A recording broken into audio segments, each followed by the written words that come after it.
आज को बताया गया कि आप वरम वृणीश्व मानवेंद्र। तो पृथु महाराज थोड़े असहन हो गया उनको। तो फिर वो पहले प्रार्थना में बोल रहे वरान विभोस्तत् वरदेश्वरात् बुधा इत्यादि से। तो वो क्या बोल रहे हैं, तो ये आप श्लोक देख रहे हैं तो आसानी से देख पाएंगे। तो वो क्या बोल रहे हैं, भाव व्यक्त कर रहे हैं कि भाई आप वरदेश्वर हो, आप बहुत वर दे सकते हो, लेकिन एक बुद्धिमान आदमी आपको क्यों वर मांगेगा, भौतिक वर। क्योंकि भौतिक वर गुण गुण के विकार से बनते हुए वो फल देते हैं। तो बुधा कथम वृणीते वरान। तो बुधा तो नहीं मांगेगा। तो थोड़ा सा कोई बुद्धिमान है तो वो क्या चाहेगा, भाई मुझे भौतिक वर नहीं चाहिए, मुझे कैवल्य चाहिए। क्योंकि ये भौतिक वर तो नरक वाले लोगों के लिए भी मिलता है। तो वो नहीं चाहिए, मुझे क्या चाहिए, कैवल्य चाहिए। और आप कैवल्य पति हो, आप उनको कैवल्य दे सकते हैं, लेकिन मेरे को वो भी नहीं चाहिए। मैं कुछ अलग तरह का वर मांगना चाहता हूँ। तो ये पहला श्लोक हो गया, तानीश कैवल्य फतेह प्रणय। तो भगवान को लगा इन्होंने कैवल्य पति बोला है, तो इनको इच्छा है क्या कैवल्य चाहिए। तो वो बोलते हैं, नहीं, आप ऐसा मत सोचिए कि मैंने आपको कैवल्य पति बोला इसलिए मेरे को कैवल्य चाहिए। न काम है, मेरे को उसका बिल्कुल इच्छा नहीं है। जिसको चाहिए उसको दे दो, मेरे को मत दो।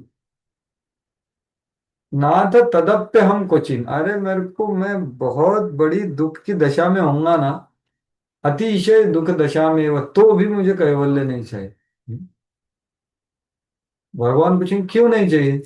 नयत्र युष्म चरणाम्बुजासवा, आपके चरण कमल का जो आसव है, आपका नाम रूप गुण लीला ध्यान यश, वो वहां पर नहीं मिलता। ठीक है भाई, वो कैसा है, उसका कुछ वर्णन कीजिए।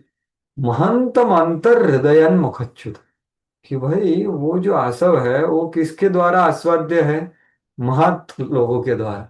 उनके हृदय में वो आस्वादन करते हैं आपके चरण कमल का, अमृत का, और उसका आनंद का उद्रेक होता है, इसलिए वो मुख से नीचे गिरता है।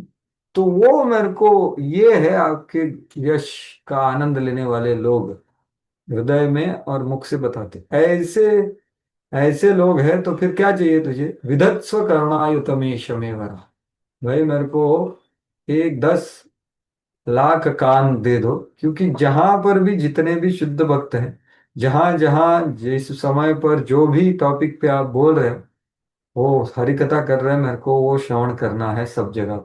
और ये कैवल्य जो आप देने वाले हैं उनको तो कान का जरूरत नहीं है, वो भी कान मुझे दे दो। तो ये मेरा वर है, ये मैं वर चाहता हूँ। तो फिर आगे वो बोलेंगे कि भाई आपको जो महत लोग चाहते हैं, महत तत्व ज्ञान है भी दुर्लभ, हमारे महत तत्व ज्ञान वालों को दुर्लभ होता है वो कैवल्य। आप क्यों नहीं मांग इच्छा कर रहे हैं। तो उसके उत्तर में वो बोलते हैं, देखो मेरे को वो इच्छा क्यों नहीं है। तो व्याज स्तुति से भगवान के गुण, यश को ये करते हैं कि भाई ठीक है कि ये महत लोग हैं, उनको कैवल्य चाहिए, और मेरा तो ये कैवल्य के लिए मेरा अधिकार नहीं है, वैसा प्रार्थना करने का। तो मेरे को गाढ़ आसक्ति है आपके साधन में। तो वो बोल रहे हैं कि स उत्तम श्लोक महन मुखच्युतो भगत पदाम भोज सुधा कणानेना स्मृतिर पुनर्विस्मृति तत्व वर्तमना, कि भाई देखो आपका जो हरि कथा, जो महत लोगों के मुख से आनंद उद्रेक से बाहर आ रहा है ना, उसका सुधा का एक कण या लेश, या एक कण या लेश छोड़ो, वो कण और लेश को लगा हुआ वायु भी किसी को कान को स्पर्श करता है ना, तो उसको तुरंत स्मृति आ जाता है अपने स्वाभाविक सेवक के रूप का। तो हालांकि मेरे को, अगर मैं ये राग द्वेष है, मेरा अधिकार नहीं है, तो भी आपका मैं कथा सुनूंगा। तो फिर मेरे को सच्चा स्मृति आ जाएगा। हालांकि मैं हूं कुयोगी, तो भी मेरे को और कुछ नहीं चाहिए। मैं, जैसे चक्रवर्ती ठाकुर बोलते हैं कि हम तो भौरे की तरह हैं, कुछ कीड़े मकोड़ों के समान हैं, भ्रमरों के जैसे, लेकिन हम क्या चाहते हैं, आपके चरण कमल का अमृत चाहते हैं। तो ऐसे वो व्याज स्तुति कर रहे हैं, अलम वरई, बस मेरे को और कुछ नहीं चाहिए। मैं अयोग्य हूं भाई, आप बोल रहे हैं नहीं महत्व वाले लोग हैं, तो वो इच्छा करने के लिए मैं अयोग्य हूँ, मैं कुयोगी हूँ। मैं आपके चरण कमल का रस चाहता हूँ। तो ये बोलने के बाद मानो भगवान फिर बोलेंगे उनको कि देखो, मुक्ति, ये भक्ति का फल मुक्ति ही तो होता है ना, तो आप फल को छोड़ करके साधन में इतना आसक्त क्यों हो? ये फल को, मुक्ति के फल को योगींद्राणाम एव स्पृहणीयम, सबसे ऊंचे योगी लो द्वारा इच्छा किया जाता है। तो वो आप ग्रहण करो और मेरे कथा को त्याग दो, मत कथा आस्वादन विरम्य, और आप क्या ग्रहण करो, कैवल्य ग्रहण करो। वो बोलते हैं, नहीं भगवान, यशस्विवं सुशव आर्य संगमे यदृच्छया चोप शृणोति ते सकृत। कि देखिए भगवान, कि वो बड़े बड़े योगियों को कैवल्य चाहिए, लेकिन आपका जो कथा है हम्म, वो कोई अनावधान से, अयत्न और अकस्मात रूप से भी यदृच्छया एक बार श्रवण करता है, उपशृणोति, आर्य संगम में मतलब शुद्ध भक्तों के मुख से, तो वो कभी छोड़ नहीं सकता उसको। तो मेरा क्या कहना, मैं नहीं छोड़ सकता। जिसने एक बार सुना है शुद्ध भक्तों के मुख से, अनावधान से, अकस्मात रूप में, तो भी वो छोड़ नहीं सकते। अगर वो गुणज्ञ है, कथम गुणज्ञ विरमित, अगर वो छोड़ रहा है तो वो कौन है, विना पशु, मतलब वो पशु है। क्योंकि जो छोड़ नहीं सकता वो वास्तविक में गुणज्ञ है, और वो छोड़ रहा है तो वो पशु है। तो दो तरह के पशु बताएं। जो योगी होते हैं वो भगवान परमात्मा का रूप देख करके रोते हैं और उनको छोड़ते हैं और सिद्धि प्राप्त करते हैं। वो है बैल जैसे, उनको आप गन्ने का अच्छा सा घास खाने को दो, वो मीठा छोड़ के वो जो सूखा घास है, कुट्टी, वो खाएंगे। ये हो गए योगी, ये ऐसे पशु है। नहीं तो वो कैसे हैं, ऊंट जैसे कर्मी हैं, जिनको आप अगर आम के पत्ते दो, एकदम मृदु, वो छोड़ करके वो क्या खाएंगे, कांटों को खाएंगे, और उनका खुद का जो खून है उसको चखेंगे। तो वो ऐसे पशु है। तो इसलिए मैं तो ये छोड़ नहीं सकता। और मेरे पास प्रमाण है कि ये कैवल्य का स्वभाव, बोल रहे योगींद्र स्फुरणीय है, लेकिन सुखदेव गोस्वामी ने ये अनुभव किया था, लेकिन उसके बाद भी वो भागवत का कथा का, ये एक प्रमाण होगा। और फिर उस सबसे बड़ा प्रमाण है श्रीयत प्रवरे गुण संग्रह इच्छा, कि श्री जी, आपकी भार्या, वो भी आपके गुण को ग्रहण करने के लिए हमेशा आतुर रहती है। तो वो एक दूसरा प्रमाण है। तो मैं क्यों छोड़ू भाई, मेरे को नहीं चाहिए कैवल्य, मैं आपका कथा सुनना चाहता हूं।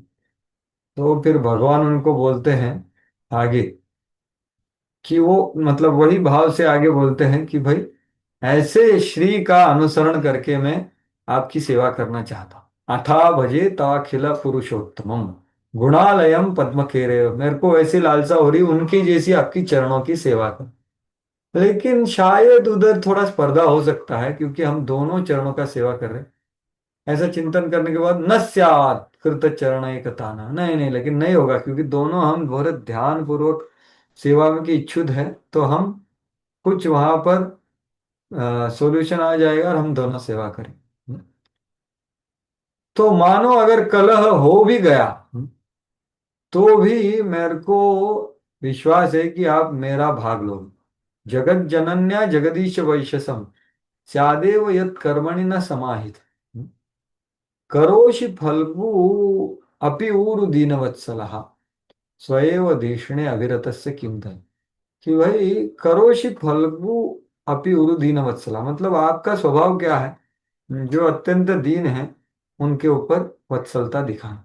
जैसे आपने अभी इंद्र को छोड़ करके मेरे जैसे एक तुच्छ राजा को, मेरा यज्ञ भी नहीं हुआ, यज्ञ में कर रहा था तो भी आपने आपका कृपा प्रदान की, तो तब भी आप मेरे का, अगर हमारा झगड़ा विरोध हो भी गया तो आप मेरा भाग लेंगे। अरे लक्ष्मी जी तो मेरी माँ जैसी है, वो तो वक्षस्थल पे बैठे और हम मैं सेवा करूंगा। तो ऐसा वो इच्छा कर रहे हैं। तो यहां तक हमने कल चर्चा किया, उसके आगे अभी वो बोल रहे हैं। अभी मानो वो बोलेंगे आगे कि हे भगवान, अभी वो एक तरह से एक निर्णय दे रहे हैं यहाँ पर। भजन तथा त्वामत एव साधवो विदस्तमाया गुण विभ्रमोदयम् भवत्पदानुस्मरणादृते सताम। श्लोक दिखा था। निमित्त निमित्तमन्यत् भगवन्न विद्महे, ऐसा वो बोल रहे। हाँ, पढ़िए कोई भाषांत। हरे कृष्णा प्रभु जी, धन्यवाद। हम पढ़े प्रभु जी। हाँ पढ़ी। जी, थैंक यू प्रभु जी। तो ये स्क्रीन शब्दार्थ के, हाँ, बड़े बड़े साधु पुरुष जो सदा ही मुक्त रहते हैं आपकी भक्ति करते हैं, क्योंकि भक्ति के द्वारा ही मनुष्य इस भौतिक अस्तित्व के भ्रम से छुटकारा पा सकता है। हे भगवान, मुक्त आत्माओं द्वारा आपके चरण कमलों की शरण ग्रहण करने का एकमात्र कारण यही हो सकता है कि ऐसी आत्मा आपके चरण कमलों का निरंतर ध्यान करते धरते हैं। हाँ, तो अभी वो क्या कर रहे हैं, एक निर्णय दे रहे हैं मानो। अथ देखो क्या बोल रहे हैं, भजंती अथ। अथ जब बोला, अथा तो ब्रह्म जिज्ञासा। अथ ये शब्द होता है ना, वो तो एक शुभ बोलते हैं, और दूसरा क्या है, अथ मतलब अभी कुछ निर्णय वाला आने वाला है। अथ त्वाम अतः एव साधवो भजंती। कि इसलिए आपका ही भजन करेंगे सब साधु। साधु कौन है? साधु जो भक्त हैं, वो प्रोज्झित कैटवत्र परमो निर्मत्सराणाम सता। जीव गोस्वामी बोल रहे कि प्रोज्झित कैटवा, वो लोग आपका ही भजन करेंगे। और आपका भजन करेंगे नहीं, आपका ही भजन करेंगे। अतः एव, क्यों? क्यों? क्योंकि आपका क्या भाव स्वभाव है, कि करोषि फल्गु अपि उरु दीन वत्सल। तो आपका दीन वत्सलता का स्वभाव से जो ऐसे साधु है, प्रोज्झित कैतव भाव रखने वाले, उनका मुख्य उद्दीपन है आपकी सेवा करना। क्योंकि ये जो आपका गुण है ना, प्रभुपाद जी बोले ना कि सबसे बड़ा गुण भगवान का है, गुणालयम है, सबसे बड़ा गुण है वो दीन वत्सल है। तो एक भक्त बोलता है ना कि मैं जब आपका नाम सुनता हूँ भक्त वत्सल, तो मैं डर जाता हूँ, क्योंकि भक्त बहुत समय है मेरे को भक्त बनने के लिए, लेकिन मैं जब आपका नाम दीन वत्सल करके सुनता हूं ना, तो मेरे को बहुत प्रेरणा मिलता है कि भाई मेरा भी कुछ आशा हो सकता है, क्योंकि आप दीन को वत्सल भी है। हम्म। तो उनका मुख्य उद्दीपन ये आपका गुण होता है, इसलिए वो सिर्फ आपका या आपका ही सेवा कर। या साधवों को क्या बोला है श्रीधर स्वामी ने, निष्कामाः, जिनको और कुछ इच्छा नहीं। और अथ का अर्थ क्या है, कोई समझो ज्ञानी भी है ना, वो ज्ञान प्रार्ग प्राप्त करके साक्षात्कार करके शुद्ध हो गया, तो भी आपका वो भजन करता है। ये बोला जाए, भजन्ति अथ त्वामत एव साधव। और वो कब है इसका, ये क्या है, व्यदस्तमाया गुण विभ्रमोदय। कि भाई ये जो लोग हैं साधु लोग, इन्होंने विदस्त मतलब क्या, जो दूर कर देते हैं, क्या दूर कर देते हैं, माया गुण विभ्रम, मतलब माया के गुणों से प्रेरित अलग अलग वर मांगने की इच्छाएं, अलग अलग विविध वर स्पृहा निवर्तत। उनको वर मांगने की इच्छा रहती नहीं है। क्योंकि ऐसे भक्ति से भजंती उदयम विभ्रमोदयम, उसको क्या करते हैं, माया गुण विभ्रम से उदय उदय होने वाले जो वर मांगने की इच्छा है, उसको वो क्या कर देते हैं, विदस्त मतलब क्या, छोड़ देते हैं। और फिर वो क्या करते हैं, सिर्फ और सिर्फ आपके चरण कमल का चिंतन करो। भगवत पदानुस्मरणादृते सता। तो आपके चरण कमल का अनुस्मरण मतलब क्या? न, न- निरंतर स्मरण करते, ऋते सता। ऋते सता मतलब क्या? दूसरा कुछ नहीं। आपके निरंतर चरण कमल का स्मरण छोड़ने, वो छोड़ करके कुछ नहीं करते हो, ऐसे महान पुरुष। और उनको दूसरा कुछ करने का इच्छा भी नहीं है। निमित्त मन्यत भगवन्न विद्महे। कि निमित्त मतलब क्या? कि उनको कुछ फल चाहिए क्या उसका? नहीं। अन्य निमित्त न, नहीं होता ये, मैं समझता हूँ। विद्महे मतलब ये मेरा समझ है भगवान। तो मेरा जो इच्छा है वर मांगने का, वो सिर्फ मैं अकेला नहीं मानता हूँ। जो ऐसे साधु है ना, वो सभी लोग मेरे जैसी इच्छा करते हैं। वही चक्रवर्ती ठाकुर बोले, तदेव न केवल अहम एपि किंतु सर्व भक्ता वरम ऋणंती भजंती। तो ऐसा वो निर्णय दे रहे हैं। तो प्रभुपाद जी ये सब मुद्दे दिखते हैं कि कर्मी लोग भौतिक वरों के लिए ये करते हैं, ज्ञानी लोग भौतिक सुखों को छोड़ करके आध्यात्मिक उनको ये चाहिए, शांति चाहिए। लेकिन आत्म साक्षात्कार के पश्चात परिपक्व बुद्धि वाले ज्ञानी को, तो ये कौन है परिपक्व बुद्धि वाला ज्ञानी? मतलब उसको भी भगवत भक्ति ग्रहण करना पड़ता है, भगवान के चरण कमल में समर्पित करना पड़ता है। जैसा कि बहूनाम जन्म नामंति ज्ञानवान माम प्रपद्यते वासुदेव सर्वमिति स महात्मा सुदुर्लभ। हालांकि ऐसा दुर्लभ होता है आत्मा, क्यों? क्योंकि ये जो ज्ञानी है ना, उसको शुद्ध भक्त मिलता नहीं है, तब तक वो शरणागत नहीं हो, वो यहाँ ही घूमे। आत्मा साक्षात्कार तब तक पूर्ण नहीं होता जब तक मनुष्य भक्ति के पद तक नहीं है। तो ये यहाँ पर सिद्धांत बोला है, तो प्रभुपाद जी उसका विस्तार से कर रहे हैं। इसके बाद, इसलिए यो जो श्लोक बोला है ना, आत्मा रामश्च मुनयो निर्ग्रंथा अपि उरुक्रमे कुर्वन्त्य है तो किम भक्तिम इत्थम भूत गुणो हरि।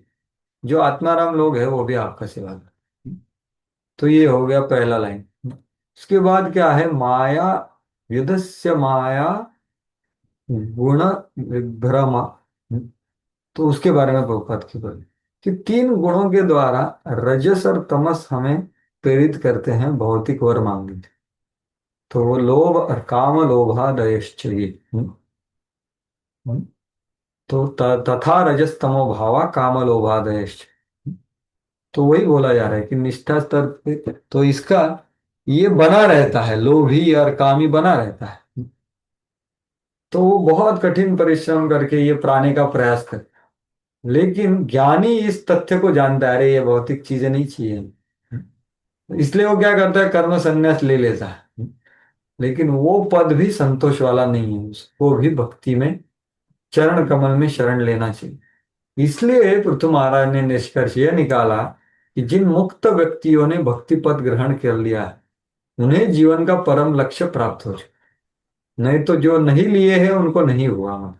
यदि मुक्ति ही अपने आप में अंत होती, तो मुक्त व्यक्ति द्वारा भक्ति ग्रहण किए जाने की आवश्यकता नहीं पड़ती। जैसे सुखदेव गोस्वामी ने ग्रहण किया, तो ये भक्ति का महिमा बोल रहे हैं। दूसरे शब्दों में भगवान के चरण कमलों की भक्ति से प्राप्त होने वाला आनंद आत्म साक्षात्कार से प्राप्त हुआ होने वाले दिव्य आनंद अर्थात आत्मानंद से कहीं बढ़कर है। तो इसका वर्णन बहुत जगह पे आता है, एक पूरा अध्याय है 40 श्लोकों का भक्ति रसामृत सिंधु में। कैसे भक्त को मुक्त मोक्ष लघुता कृत, वो मुक्ति को बिल्कुल नहीं चाहता। तो ये ऊंचे भक्तों का स्तर होता है भाव भक्ति का। तो भी ये है, हमारे हम जो कर रहे हैं वो इतना बड़ा है। हालांकि ये हमारा स्तर ऐसा हो सकता है रजोगुण तमोगुण, एटलीस्ट मेरा तो। लेकिन ये आगे है अगर हम प्रामाणिकता से आगे बढ़ेंगे। अतः महाराज पृथु ने निश्चय किया कि न वे केवल भगवान की महिमा का निरंतर श्रवण करेंगे और कुछ और इस प्रकार भगवान के चरण कमलों में अपने मन को लगाएंगे, यही जीवन का चरम सिद्धि है। तो ये चरम सिद्धि यही है, निरंतर भगवान के चरण कमल का स्मरण। तो ये बोलने के बाद अभी वो भगवान को थोड़ा मानो बोल रहे हैं कि भगवान आप हमको बोले कि वर मांगिए, लेकिन ऐसा बोलना आपके लिए उचित नहीं है, ये आप प्रलोभन क्यों दे रहे हैं हम लोगों को? आप तो कृपालु है, कृपालु हो तव अनुचितम इति आशयेन आह मन्येत। मन्ये गिरं ते जगतां विमोहिनीं वरं वृणीष्वेति भजन्त्यमात्रयत् वाचानुतन्त्या यदि ते जनोसितः कथं पुनः कर्म करोति मोहितः। पढ़िए भाषा। हे हे भगवान, आपने अपने विशुद्ध भक्त से जो कुछ कहा है वह निश्चय ही अत्यंत मोह में डालने वाला है। आपने वेदों में जो लालच दिए हैं वे शुद्ध भक्तों के लिए उपयुक्त नहीं है। सामान्य लोग वेदों की अमृत वाणी से बंध कर कर्म फल से मोहित होकर पुनः पुनः सकाम कर्मों में लगे रहते हैं। हाँ, तो वो क्या बोल रहे हैं भगवान, आप मेरे को प्रलोभन मत दीजिए। ऐसा श्रीधर स्वामी का बोल रहे, प्रभुपाद जी भी लिखते। चक्रवर्ती ठाकुर क्या बोल रहे हैं, अरे आप ऐसा बोल रहे हो तो फिर मैं मेरे भक्तों को ऐसा क्यों बोलता हूँ कि आप वर मांगो करके? ननु तरही अहम स्वभक्तम प्रति वरम वृणीष्व कथम ब्रवीमि। जैसे प्रहलाद महाराज को मैंने बताया, वर मेरा मांगो। पहला नोटिस। और महाप्रकाश लीला में तो कितने सारे लोगों को पूछे, वर मांगो, ऐसा मैं क्यों बोलता हूँ? तो उसके उत्तर में वो बोल रहे मन्य इति कि भाई आपका जो बोली है ना, वो जगत को मोहित करने वाला है। मन्ये गिरमते जगताम विमोहिनी, विशेष रूप से मोहित कर देता है जगत को। हम्म? और कोई पक्व भक्त है तो वो नहीं मांगेगा। जैसे ये महाप्रकाश लीला में कोला विचा सिद्धक को बोला गया, भगवान बोल रहे मैं आपको अष्ट सिद्धि देता हूँ, वो ले लो, और कुछ ले लो। और वो बोल रहे मेरे को कुछ नहीं चाहिए। भगवान थोड़े विचलित हो गए, अरे भाई कुछ तो लो। तो खोला विचा श्रीधर उनको बोल रहे थे भगवान शांत हो जाओ, मुझे कुछ नहीं चाहिए आपसे। नहीं, वो बोले मांगो कुछ तो ठीक है, फिर आप हर दिन प्रतिदिन मेरे पास आइए और फिर वो केले का खरीदने के लिए वाद विवाद कीजिए, बस वही चाहिए और कुछ नहीं चाहिए। तो ये परिपक्व भक्त का है, लेकिन कोई कश्चित अपक्व भक्ति है तो उसको ये प्रलोभन हो जाता है। वर, भगवान बोले वर मांगो तो वो मांग भी सकता है। तो कश्चिद अपक्व भक्त तत् प्रलोभनात् कमपि वरम वृणुत, वो कभी कभी वर मांगता है, लेकिन क्या होता है उसकी वजह से, तस्य भक्ति रस वंचनात् सर्वनाशः इति भावा। लेकिन असले उसने मांगा तो उसका वंचना हो जाता है। वो उसका क्या हो जाता है, चीटिंग हो जाता, क्योंकि वो क्या है, भक्ति रस से वंचित हो जाता। ये भाव से वो बोल रहे कि हे भगवान, आपका जो बोली है वो विमोहन करने वाला। तो देखिए भगवान, ये एक परीक्षा है। ये परीक्षा में से गुजरना पड़े, तो भक्ति का रस मिले, ऐसा बोला जा रहा है इनडायरेक्ट, कि आपका मोहित करने वाले बोली वरम वृणीष्व इति, कि आप वर मांगो। तो ये विमोहन करने वाली है जगत। भजंतिम आत्थ यत, आपके भजन करने वालों। तो ये हो गया अपक्व भक्त। वही आपकी वाणी कौन है, वेदों में इतने सारे कर्म कांड ज्ञान कांड, ये सब आपकी तो वाणी है, वो तो विमोहित कर ही रही है लोगों को। तो वो उसका भी वर्णन है शायद ये। हाँ, यही है, अगले तात्पर्य में है। अगले तात्पर्य में है, उसमें यही तात्पर्य है कि वाचा तु तंत्या यदि ने जने असिता, मतलब आपके वेदों की वाणी द्वारा आप मोहित करते हैं और सबको मानो बैल की तरह उसमें पकड़ के रखा हुआ। तो कथम पुनः कर्म करोति मोहित, कि ऐसा आदमी वापस कर्म में क्यों नहीं लगेगा? तो क्योंकि वो मोहित होता रहेगा। तो ऐसे ये दो भाव वहां पर प्रकट कर। तो प्रभुपाद जी वही बता रहे, दूसरे पार्ट का बताते हैं, यद्वाची तंत्याम ना, कि वह वेदों का। तो जैसे भगवत गीता को उद्धृत करके वो बोलते हैं ना क्या, प्रभुपाद जी बोल भी रहे हैं वो तात्पर्य में। वो श्लोक भगवत गीता का 2:42 का कौन सा श्लोक, कि आपके जो फ्लावरी वर्ड्स ऑफ यामिमाम पुष्पिताम वाचाम प्रवदंती अविपश्चिता, तो वही चीज को नरोत्तम दास ठाकुर भी बोलते। तो गौड़िया संप्रदाय के महान आचार्य वो क्या बोलते हैं, कर्म कांड ज्ञान कांड केवल विषेर भांड, अमृत बलियाए बखाय, नानायोनि सदा फिरे, कदर्य भक्षण करे, तार जन्म अध पाथे याय। तो यही बोल रहे कि ये कर्म कांड ज्ञान कांड ये सब दिया किसने है, भगवान ने ही तो दिया है। लेकिन ये कैसे है, जो इससे अत्यधिक आसक्त है उनका सर्वनाश हो चुका। क्योंकि वो क्या कर रहे हैं, अमृत बलिया ये खा, उनको लग रहा है मैं अमृत पी रहा हूं, लेकिन क्या कर रहे हो, वो अधप पतन होने हो, क्योंकि वो भक्ति से वंचित हो जाए। तो ये भगवान के मोहित करने वाले शब्द हैं। इसलिए क्या बोला है उनको, यामिमाम पुष्पिताम वाचाम। तो पुष्प भी बहुत आकर्षक होता है। वो वाचा भी, कि आप ये यज्ञ करोगे तो स्वर्ग में ये भोगोगे, और वो निरंतर भोग सको, ऐसे कुछ शब्द है वहां पर अतिशयोक्ति करके बताया गया है। हम्म? हालांकि वो वंचना है एक तरह के, बताया जाए कि कर्म कांड वगैरह का जो गुणगान किया है ना, वो वास्तविक नहीं है, वो एग्जैजरेशन है। तो उससे मोहित हो जाते हैं लोग, लेकिन फूल तो मुरझा जाता है, इसलिए वो वापस आ जाते हैं क्षीणे पुण्य मर्त्यलोक में। तो अपनी आध्यात्मिक स्थिति को समझने के हेतु ज्ञान का अनुशीलन भी कुछ हद तक समय का अपव्यय है, क्योंकि उससे पता चलेगा कि भौतिक नहीं चाहिए, लेकिन अगर उसको भक्ति प्राप्त नहीं हुआ तो वो ज्ञान ही, ज्ञान कांड भी गड़बड़ है। ज्ञान कांड मतलब क्या, उपनिषद इत्यादि। क्योंकि जीवात्मा परमेश्वर का अंश है, अतः उसको चाहिए कि तुरंत भक्ति सेवा में लग जाए, तो इसमें समय क्यों गंवाने का है ना, विष के भांड पीने। इसलिए महाराज पृथु कहते हैं कि भौतिक वरों को लालच इस भौतिक जगत के बंधन का दूसरा जाल है। तो आपका जो मोहित आ, त्वयं गिरा जगताम विमोहिनीम क्यों है, क्योंकि वो जाल में अटकाता है। अतः भगवान से वो स्पष्ट देते हैं कि भाई भौतिक सुविधाओं के रूप में उनके द्वारा प्रदान किए जाने वाले वर निश्चय ही मोह का कारण है।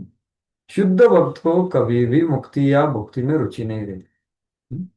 तो क्यों, क्योंकि ये एक पिशाची जैसी होती है। भुक्ति मुक्ति स्पृहा यावत पिशाची हृदि वर्तते। तो यहाँ पर दो पिशाची मतलब क्या, तो एक उदाहरण दिया जाता है, किसी को भूत ने अगर ग्रस लिया तो क्या होता है, एक गांव में समझो कुछ, एक बच्चा है, बच्चा है वो अच्छे से खा रहा है, अच्छा सब कुछ था, लेकिन अगर उसके ऊपर भूत चढ़ जाता है तो क्या होता है, वो सब खाता है लेकिन उसके शरीर को कुछ नहीं प्राप्त होता। सब भूत खा लेता है, सब शक्ति सब पोषण उसको मिलता ही नहीं, उसका जो स्वास्थ्य है वो कम हो जाता है। जब किसी को भूत पकड़ लेता है ना, पछाड़ देता है, तो वो जो भी खाता पीता है उसमें बहुत कुछ अच्छा होता है, लेकिन उसका उसको बिल्कुल पोषण नहीं मिलता। वैसे ही अगर भुक्ति और मुक्ति का स्पृहा है, तो देखो स्पृहा मतलब क्या, तृष्णा जैसा बोल सकते, इच्छा नहीं, इच्छा मतलब क्या, कि आके जाला जाता है, लेकिन स्पृहा मतलब गहरा इच्छा, या तृष्णा से थोड़ा पहले आता है। ऐसा किसका है ना, तो वो कितना भी साधना करे, श्रवण कीर्तन करे, लेकिन उसका उसको पोषण नहीं होगा। जैसे ये भूत पिशाच वाला बच्चा है, वो खा रहा है सब कुछ अच्छे से, लेकिन कुछ वो श्रवण करेगा, हरि नाम हरि कथा, लेकिन ये पिशाच सब खा लेगा उसका साधन भजन। और क्योंकि वो मिश्र होता है, नहीं तो अपराध करता है, तो इसलिए उसको रुचि नहीं होती। और भुक्ति से ज्यादा मुक्ति की रुचि नहीं होती, क्योंकि क्या, मुक्ति में सेवा नहीं होती। भुक्ति का रुचि कम हो सकता है उसका, क्योंकि भक्ति का पथ में भी इंद्रियों का अनुशीलन होता है। तो इसलिए प्रभुपाद जी बोल रहे हैं। और फिर चक्रवर्ती ठाकुर का बोलते हैं इसी दर्शन में, शिव भगवान कभी कभी नव जिज्ञासु भक्तों को वर देते हैं, जिन्हें इनका ज्ञान नहीं हुआ रहता कि ये भौतिक सुविधाएं उनको सुखी नहीं बना सकती।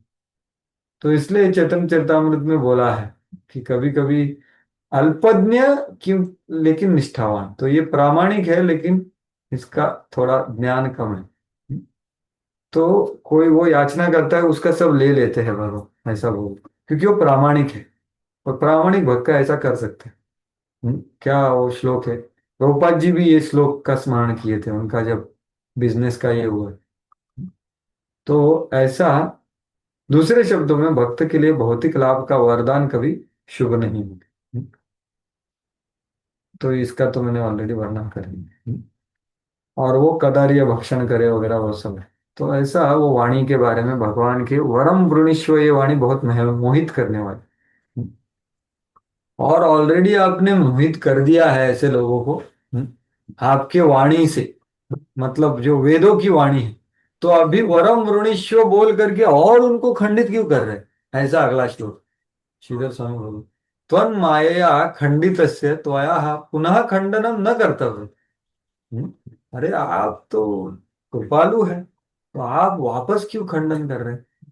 आपने तो हित का काम करना चाहिए। तो ये अंतिम प्रार्थना है, बहुत सुंदर प्रार्थना है कि वो भगवान को बोल रहे हैं, भाई मुझे मेरा हित पता नहीं है, आपको मेरा हित पता है, आप मेरे को जो उचित समझे वो आप दीजिए।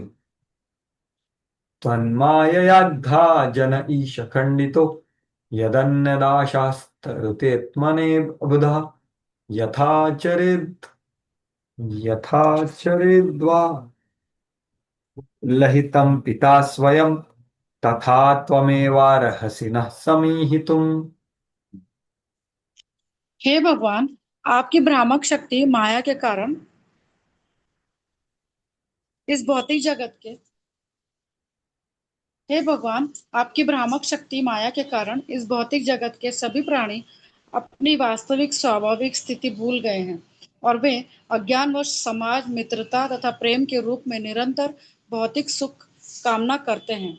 अतः आप मुझे किसी प्रकार का भौतिक लाभ मांगने हेतु न कहें, बल्कि जिस प्रकार पिता अपने पुत्र द्वारा मांगने की प्रतीक्षा किए बिना उनके कल्याण के लिए सब कुछ करता है, उसी प्रकार से आप भी जो मेरे हित में हो वो मुझे प्रदान करें। हाँ, तो वो बोल रहे हैं कि भाई आप मुझे मोहित मत करो, प्रलोभित मत करो, आप तो मेरे पिता हो। अबुध आदमी क्या होगा, अबुध आदमी कुछ मांग लेगा, तो मेरे को और मोहित नहीं हो। तो क्या कीजिए आप मेरे को, आप जो उचित समझते हैं वो कीजिए।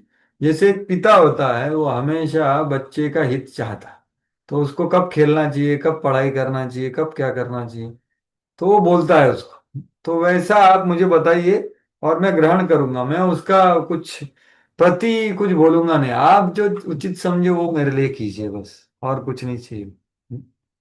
तो यही बोल रहे हैं यहाँ पर कि भाई आपके भक्त को आप प्रलोभित मत कीजिए, तस्मात् त्वं वृणीष्वे प्रलोभेन स्वभक्त परीक्षामपि न कुर्य। आप मेरी परीक्षा मत कीजिए क्योंकि मैं फेल हो सकता हूँ। तो परीक्षा मत कीजिए। तो ऐसा भाव किसका था, और कि मेरे को प्रलोभन मत दीजिए। कोई और भक्त है ऐसा, उनको बोला गया भाई वर मांगो आप, तो ऐसा कौन बोला था? किसी ने श्रवण किया है, स्मरण में आ रहा है आपके? ऐसा कौन सा भक्त बोला था? प्रहलाद महाराज ना प्रभु जी। हाँ बिल्कुल, प्रहलाद महाराज को भगवान ने 3 बार बताया एक्चुअली कि कुछ मांगो। पहले बोले वो कुछ मांगो, तो फिर उन्होंने भगवान को ही मानो, पहले बोला कि मेरे को प्रलोभित मत करो, और बाद में भगवान को बोला अरे आप ऐसा क्यों बोल रहे हैं, मैं आपका वणिक नहीं हूं कि मैं कुछ सेवा करता हूँ, कुछ चाहता हूँ, कुछ नहीं चाहता। मेरे पास तो आसुरी खून दौड़ रहा है और आप बोल रहे प्रलोभन दे रहे हैं, मेरे को नहीं चाहिए। तो फिर भगवान बोलते हैं अरे भाई मेरी खुशी के लिए तो कुछ मांगो। वो सब बोलने के बाद तो इसके पहले वाले श्लोक बहुत अच्छे हैं। वो बोलते हैं कि क्या ऐसा मांगने वाला सेवक और देने वाला नेता, ये दोनों गड़बड़ है। आशा सुनो वही भृत्य स्वामिन आशीष आत्मना, न स्वामी भृत्यतः स्वाम्यन इच्छन यो रति चाशीष। तो जो सेवक है वो भौतिक कुछ लाभ चाहता है अपने स्वामी से, तो वो उचित सेवक नहीं है, शुद्ध सेवक नहीं।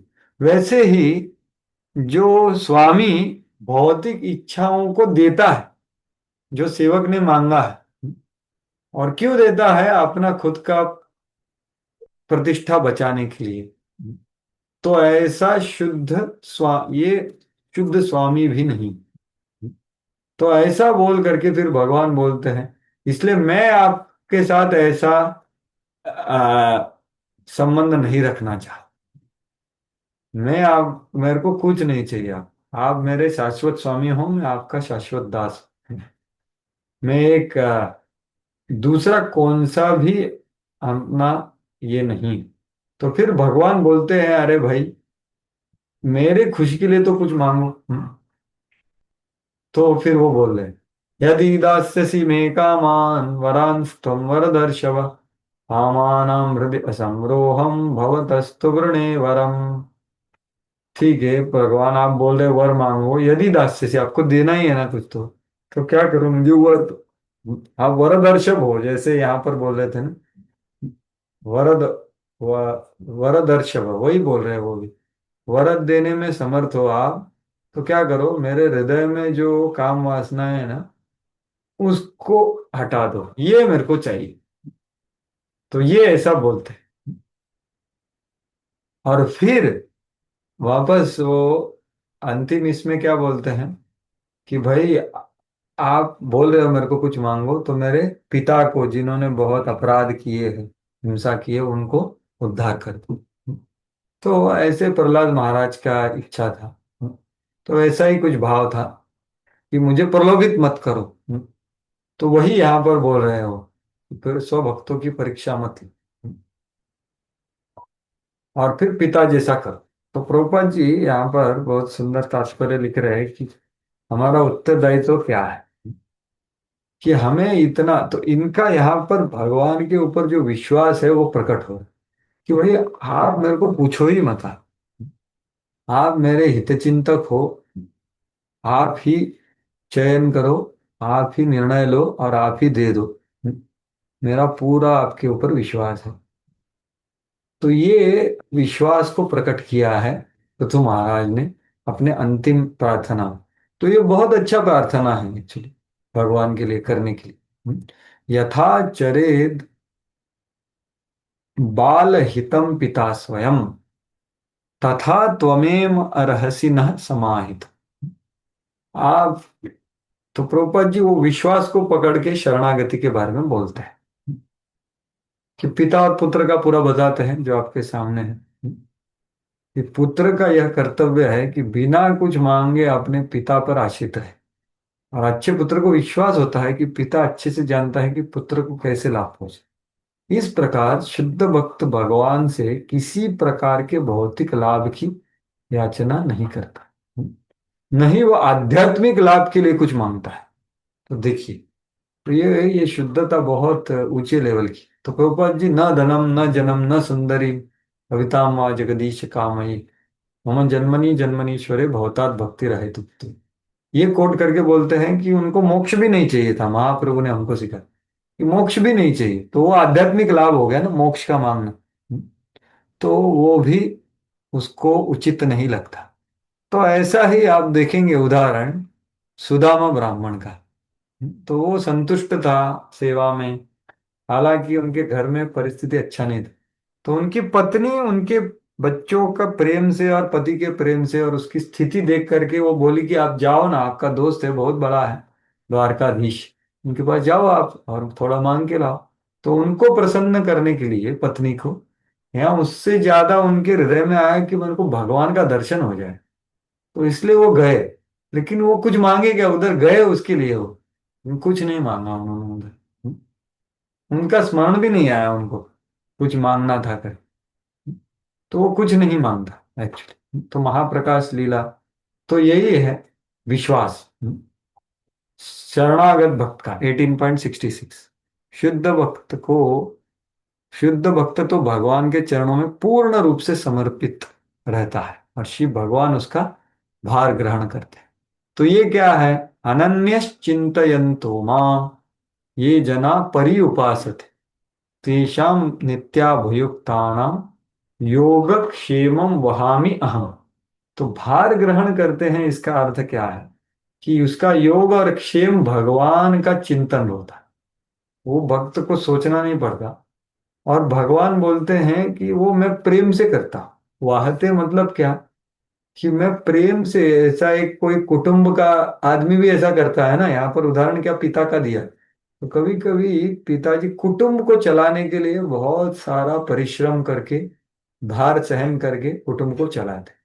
तो कुटुंब का अर्थ क्या है कि जो जो लोगों को आप, अगर जरूरत पड़े आपदा में, तो आप अधर्म करके उनका पालन करेंगे, ऐसे लोगों को बोलते हैं कुटुंब।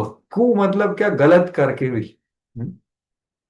अगर लगे तो अधर्म करके भी आपदा में जिसको पालन किया जाता है उसको बोलते हैं कुटुंब। तो कोई गृहस्थ या कोई पति अपने कुटुंब के लिए एक उत्तरदायित्व के हिसाब से वो कुछ परिश्रम लेता है और वहन करता है योगक्षेम का। लेकिन मैं ऐसा नहीं करता, भगवान बोल रहे हैं, मैं ऐसा ड्यूटीफुल नहीं कर रहा, कर्तव्य दक्षता से नहीं, मैं प्रेम से उठाता हूं। वहती अहम मतलब मैं प्रेम से मेरे अनन्य भक्तों का जो योग है और क्षेम है उसको मैं वहता हूं। जैसे कोई आनंद से अ, भार वहता है ना, तो भार तीन प्रकार का होता है। एक होता है गधे का भार। जो गधा उठाता है वो गधे का भार, वो पूरा भौतिक है। उसको उठाने का जरूरत नहीं है, उसको घास मिलेगा तो भी वो उठाता है। दूसरा होता है प्रेम का भार, जो यहाँ पर बोला जा रहा है योगक्षेम महाम्यम, ये प्रेम का भार है। तो छोटे बच्चों को वजन ज्यादा है तो भी माँ उठा लेती है, क्यों? क्योंकि प्रेम है, प्रेम का भार है। या पत्नी पति का भी उदाहरण देते हैं विश्वनाथ चक्रवर्ती। तो वो प्रेम का भार है, लेकिन प्रेम से भार से बड़ा भार है, वो है विरह का भार, जो पृथ्वी को हो रहा है।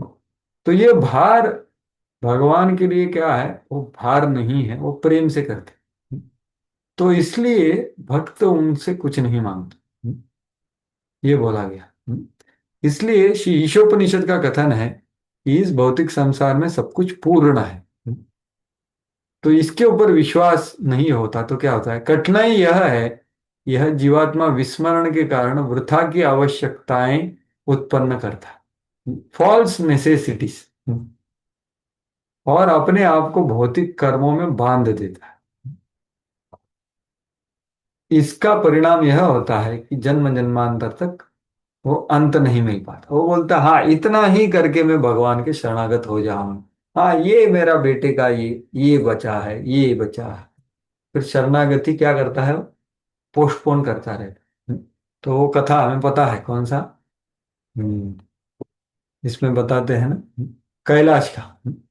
तो उसका कुछ अंत ही नहीं है, वो चलता रहता है। तो इसलिए धृतराष्ट्र को भी उन्होंने बताया कि अरे आप जाओ। तो हमारा एकमात्र क्या कर्तव्य है कि हम पूर्ण पुरुषोत्तम भगवान की शरण ग्रहण करें और उनका सारा, उन्हें सारा भार संभालने दे, क्योंकि वो जानते हैं हमारे लिए क्या अच्छा। तो ऐसा ही भाव कुंती महारानी ने भी प्रकट किया कि उनको स्नेह था ना पांडवों से और यदुओं से। तो वो क्या बोली, अरे आप अभी यहाँ से जा रहे हो तो मैं यादवों के बारे में सोच रही हूँ, वो खुश हो जाएंगे और मेरे पांडव दुखी हो जाएंगे। तो अगर आप इधर रहे तो पांडव सुखी हो जाएंगे और यादव दुखी हो जाएंगे। तो मैं इनका स्मरण करके मरूं क्या? तो मेरे को वो ऐसा नहीं मानना। अथ विश्वेश विश्वात्मन विश्वमूर्ते स्वकेशु स्नेह पाशम इमम चिंदी दृढ़म पांडुशुष। हे भगवान, आप विश्वेश हो, आप विश्वात्मन हो, आप ये सभी जीवात्माओं का पालन कर रहे हैं और सभी भक्तों के भक्ति का भी आप पालन कर रहे हैं। तो यादव और ये तो भक्त है ना, उनका पालन आप करोगे, उसकी मैं क्यों उसके बारे में सोचूं भाई। हम्म, हालांकि वो भक्त है, मेरे संबंधी है, लेकिन मेरे चिंतन में आप, मेरे को सिर्फ आप चाहिए। इसलिए वो बोल रही इनको काटो, तो मेरे भौतिक संबंधों को काटो। इसलिए क्या बोल रही है अगले श्लोक में फिर, त्वयि में अनन्य विषया मतिर मधुपते से, भाई उसका भार कौन उठाएगा? यादवों का और उनका भार आप उठाओ, क्योंकि आप विश्वेश हो, आप विश्वात्मन हो, आप सबको भार उठाते ही हो। भक्तों का तो विशेष रूप से उठाते हो, तो मैं क्यों चिंता करूं उनके बारे में? उन्हें सारा लाभ संभालने दी। क्योंकि वे जानते हैं हमारे लिए क्या अच्छा। जैसे श्रीधर स्वामी का उदाहरण आता है कि उनको भी संन्यास लेना था, लेकिन क्या हुआ, बेटा पैदा करने के बाद तुरंत पत्नी मर गई। तो फिर उन्होंने क्या देखा कि एक छिपकली है, उसका छोटा बच्चा हो गया और वो खाना सीख गए, तो वो बोले बस भगवान सबका देखते हैं। तो वो भार उनके ऊपर दे दी। तो ये विश्वास इतना आसान नहीं है, लेकिन यही हमारा कर्तव्य है, पूर्ण शरण ग्रहण। अतः महाराज, और ये करना ही है, आज कल परसों कभी तो करना है। अतः महाराज पृथु श्री भगवान से कहते हैं कि परमपिता रूप में जो कुछ पृथु के लिए लाभप्रद हो वही आप मेरे दे, मेरे को मांगिए मत। विश्वनाथ चक्रवर्ती ठाकुर बोलते हैं आपको पूछने का भी जरूरत नहीं है कि आपको ये वर चलेगा क्या। नहीं, आप दे दो बस। आपके ऊपर मेरा पूरा विश्वास है। तो ये मैंने पहले ही बता दी, भगवान की प्रार्थना कर रहे हैं, न धनम, वो कुछ भी नहीं चाहते, जन्म जन्मांतर अहेतु की भक्ति चाहिए। निष्कर्ष यह है कि शुद्ध भक्त न तो भक्तिमय सेवा से किसी प्रकार के भौतिक लाभ की कामना करनी चाहिए, और न ही सकाम कर्म या दार्शनिक चिंतन के द्वारा मोहग्रस्त होना चाहिए। उसे निरंतर भगवान की सेवा में लगना चाहिए, यही जीवन का चरम सिद्धि। तो ये बारंबार शुद्ध भक्ति क्यों बताया जा रहा है, यही भागवत का सबसे महत्वपूर्ण संदेश। धर्म प्रोजित कैटवत्र परमो निर्मत्सराणाम से। और ये देखिए भक्ति रसामृत सिंधु में बताया गया है एक श्लोक। वो क्या है, जो मुक्ति नहीं चाहते हैं ना, उनके बारे में बताया है। वो पूरा अध्याय है, चौथा अध्याय। तो वहां पर जीव गोस्वामी क्या बोलते हैं वो सुनिए। ऐसे शुद्ध भक्त कितने विरला होते हैं। तो भगवान तो बोले हैं, हाँ, कि मेरे को जानने वाले बहुत विरला है। वो कहाँ बोले हैं भगवान? 7.3 में। क्या बोले हैं? 7.3 में क्या? हाँ, मेरे को जानने वाले, हाँ मुख, क्या है वो श्लोक? मनुष्याणाम मनुष्याणाम। कश्चिद यतति सिद्धये यततामपि सिद्धानाम कश्चिन माम वेत्ति तत्वता। बराबर। तो मेरे को जानने वाले कम है, लेकिन मेरा शुद्ध भक्ति करने वाले और कम है। तो वो कौन है? देखिए ये श्लोक, देखिए भक्ति रसामृत सिंधु दिखा रहा हूँ कि ये ऐसे शुद्ध भक्त कैसे विरला होते हैं। तो देखिए आध्यात्मिक जगत में भी कुछ लोग सुख ऐश्वर्य की इच्छा से भी जा सकते हैं। तो देखिए शिव, ये श्लोक जो है आपके सामने, ये बोला है परीक्षित राजा ने। सुखदेव गोस्वामी से पूछ रहे हैं वितरासुर का भक्ति देख करके, उनका लेक्चर उन्होंने सुना जो इंद्र को दिया युद्ध भूमि पर। तो वहां पर उन्होंने उनका भक्ति की शुद्धता का वर्णन किया, वो 3 उदाहरणों द्वारा। तो वो सुन करके ये अचरज में पड़ गए, अरे ये तो असुर है। ये असुर तो रजोगुण तमोगुण में होता है, तो ऐसा चिंतन ये ऐसा कैसे कर सकता है? तब भी ये श्लोक बोला। वो कौन सा है? मुक्तानाम अपि सिद्धानाम नारायण परायण सुदुर्लभ प्रशांतात्मा कोटिष्वपि महामुने। तो इसका अर्थ बताते हैं जीव गोस्वामी, मुक्तानाम मतलब कोटि मुक्तों में एक सिद्ध होता है। तो मुक्त लोग कौन है? जो अपना देहाभिमान को त्याग किए हैं, जीवन मुक्त, मतलब अभी तक वो मरे नहीं, देह त्याग नहीं किया, ये देह में ही है लेकिन मुक्त हो गए, जीवन मुक्त है। ठीक है। तो ऐसे लोगों में एक आदमी सिद्ध होता है। जीवन मुक्तों में, करोड़ों जीवन मुक्तों में एक सिद्ध होता है। ये सिद्ध का क्या अर्थ है? प्राप्त सालोक्य आदि। मतलब क्या ये बंदा कहाँ है? भगवत धाम में है।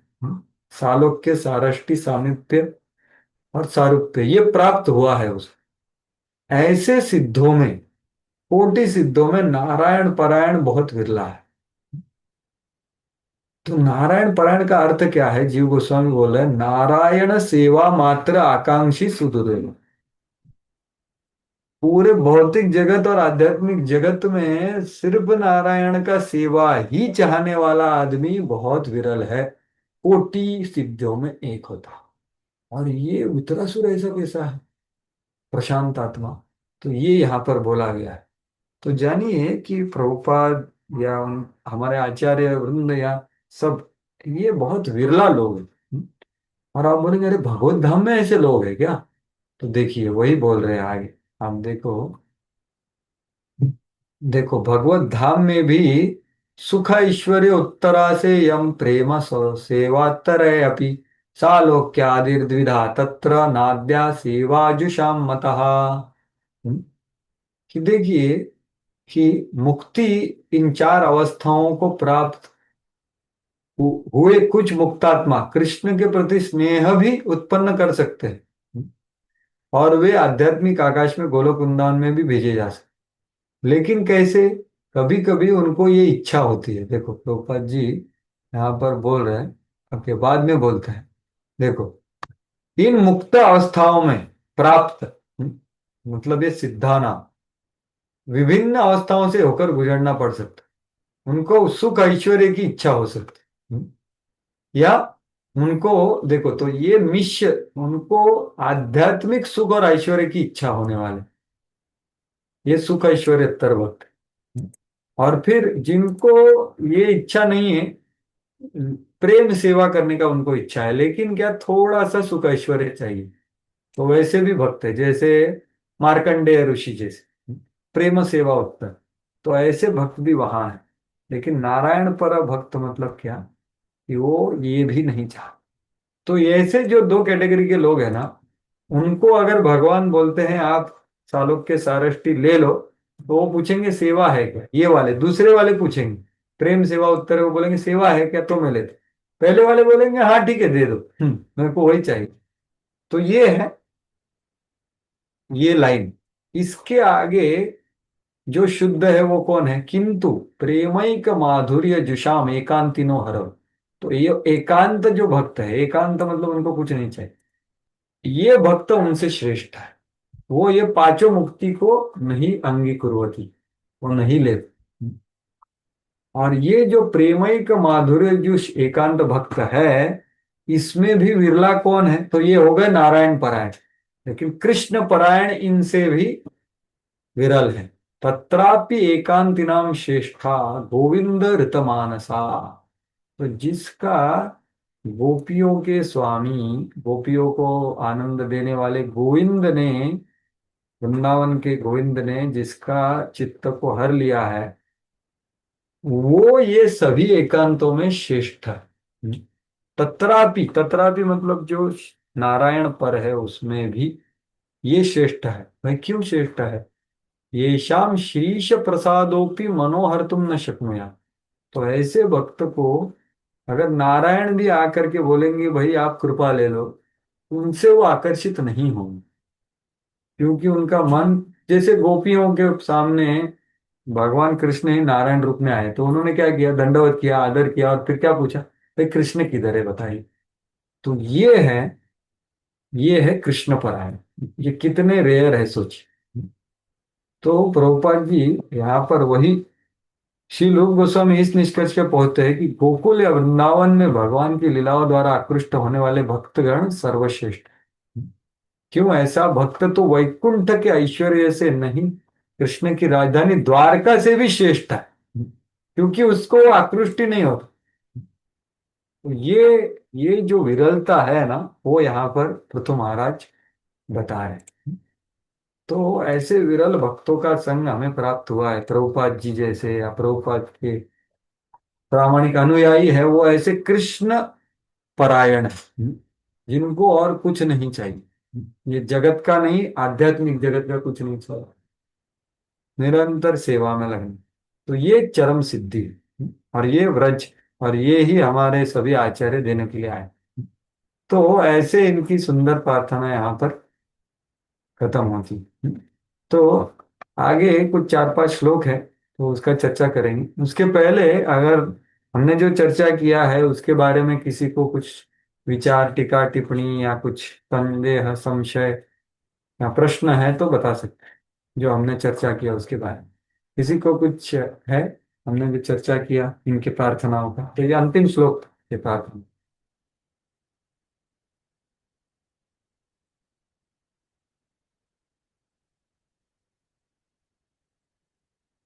ठीक है, तो आगे बढ़ते हैं अभी। तो अभी भगवान उनको प्रतिसाद दे रहे हैं अगले श्लोक में। और भगवान भी अपने प्रतिसाद में वो क्या बोलने वाले हैं वो भी बोला है अगले श्लोक।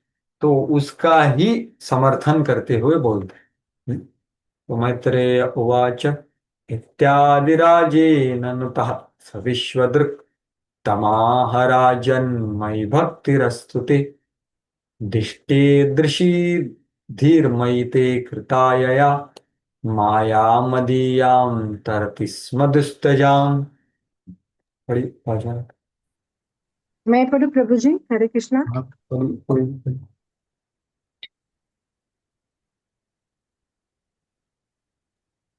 श्री मैत्रेय मुनि ने आगे कहा कि महाराज पृथु की प्रार्थना सुनकर ब्रह्मांड के साक्षी श्री भगवान ने राजा को इस प्रकार संबोधित किया।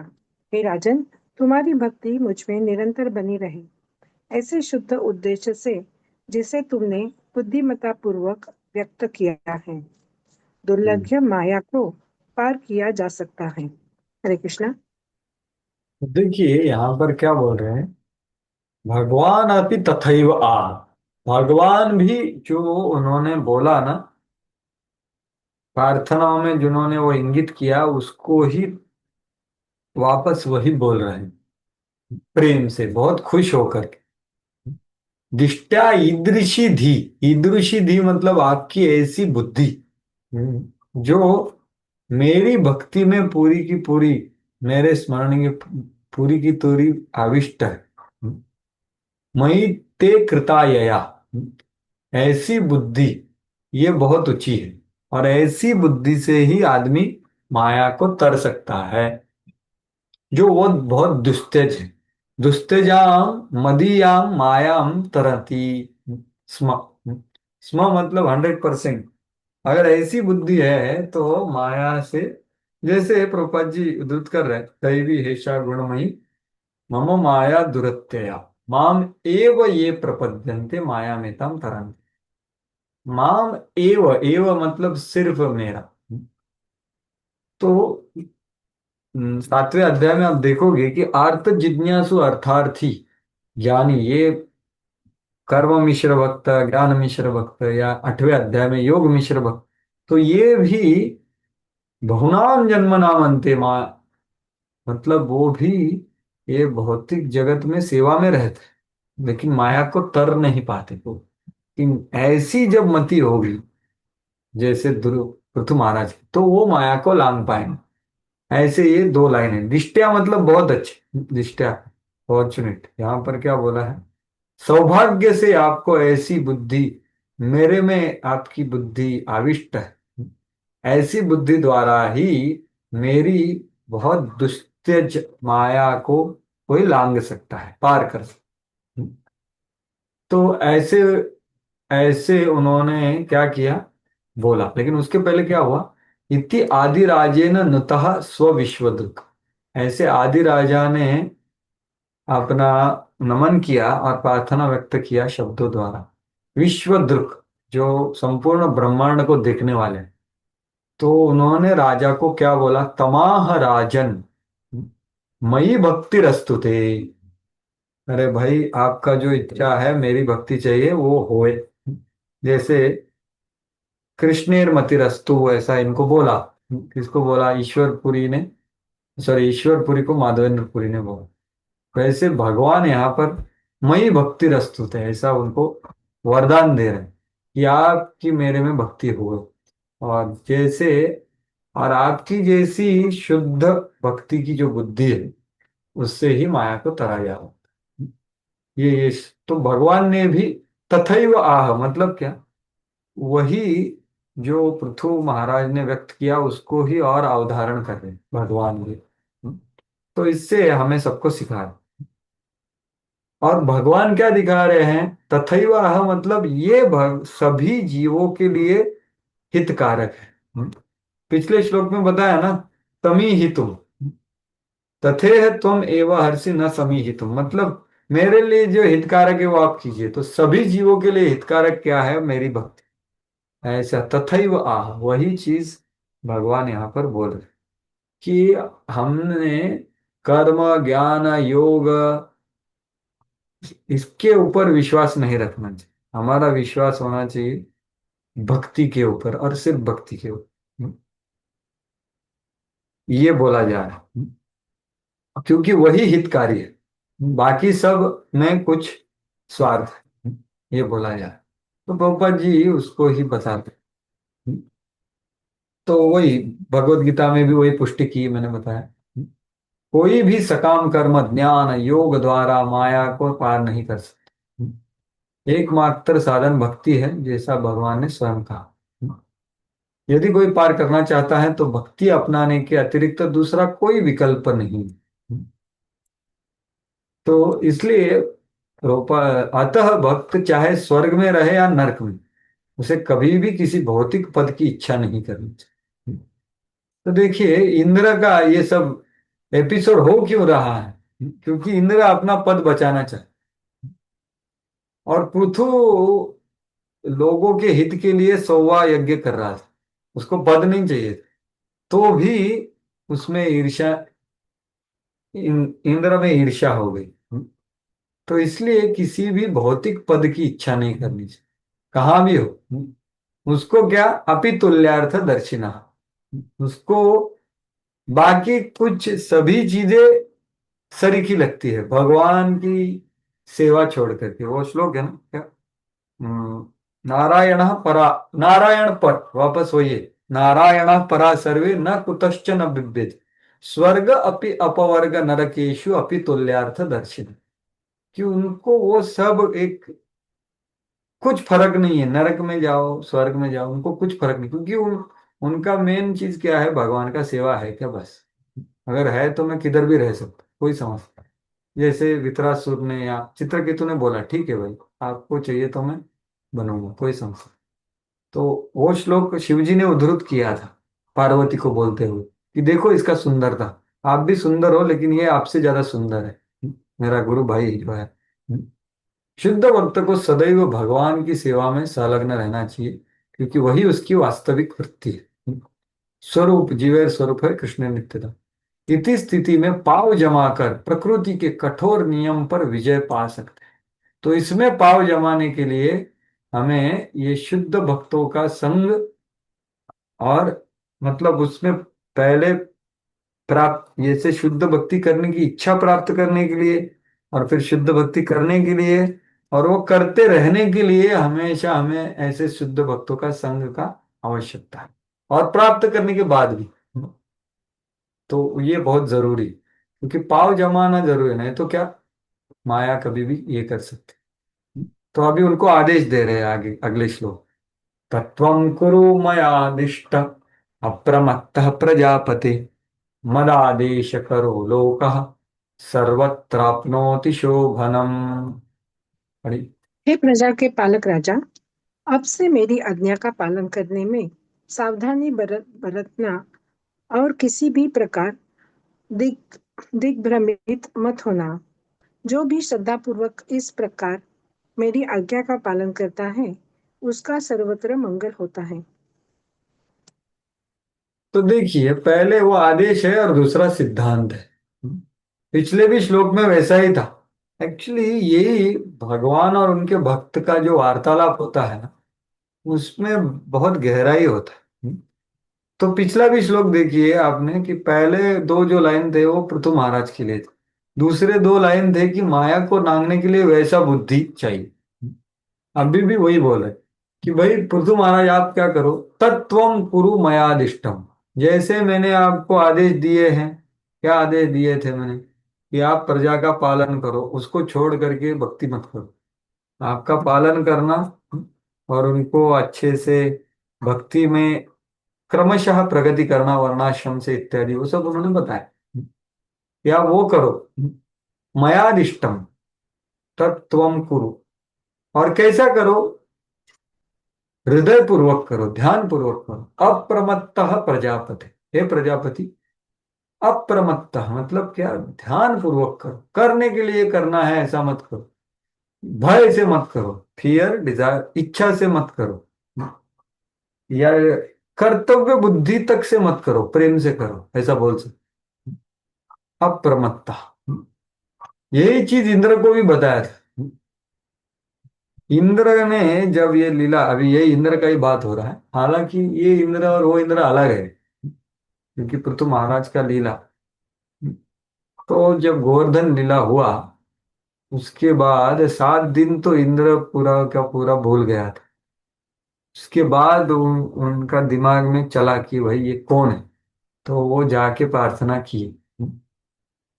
वो प्रार्थना आप देखोगे तो वहां पर पता चलता है कि वो डर से प्रार्थना करे। और बोल काफी कुछ बोलते हैं वो, अच्छा, लेकिन वो पूरा डर की वजह से कि भाई मेरे को पनिशमेंट ना दे दे, मेरा सेवा ना निकाल दे, ऐसे भाव से वो प्रार्थना करते हैं, माफी मांग। और फिर वो बोलते हैं कि ये वृंदावन कितना अच्छा है, मुझे वृंदावन में रहना है।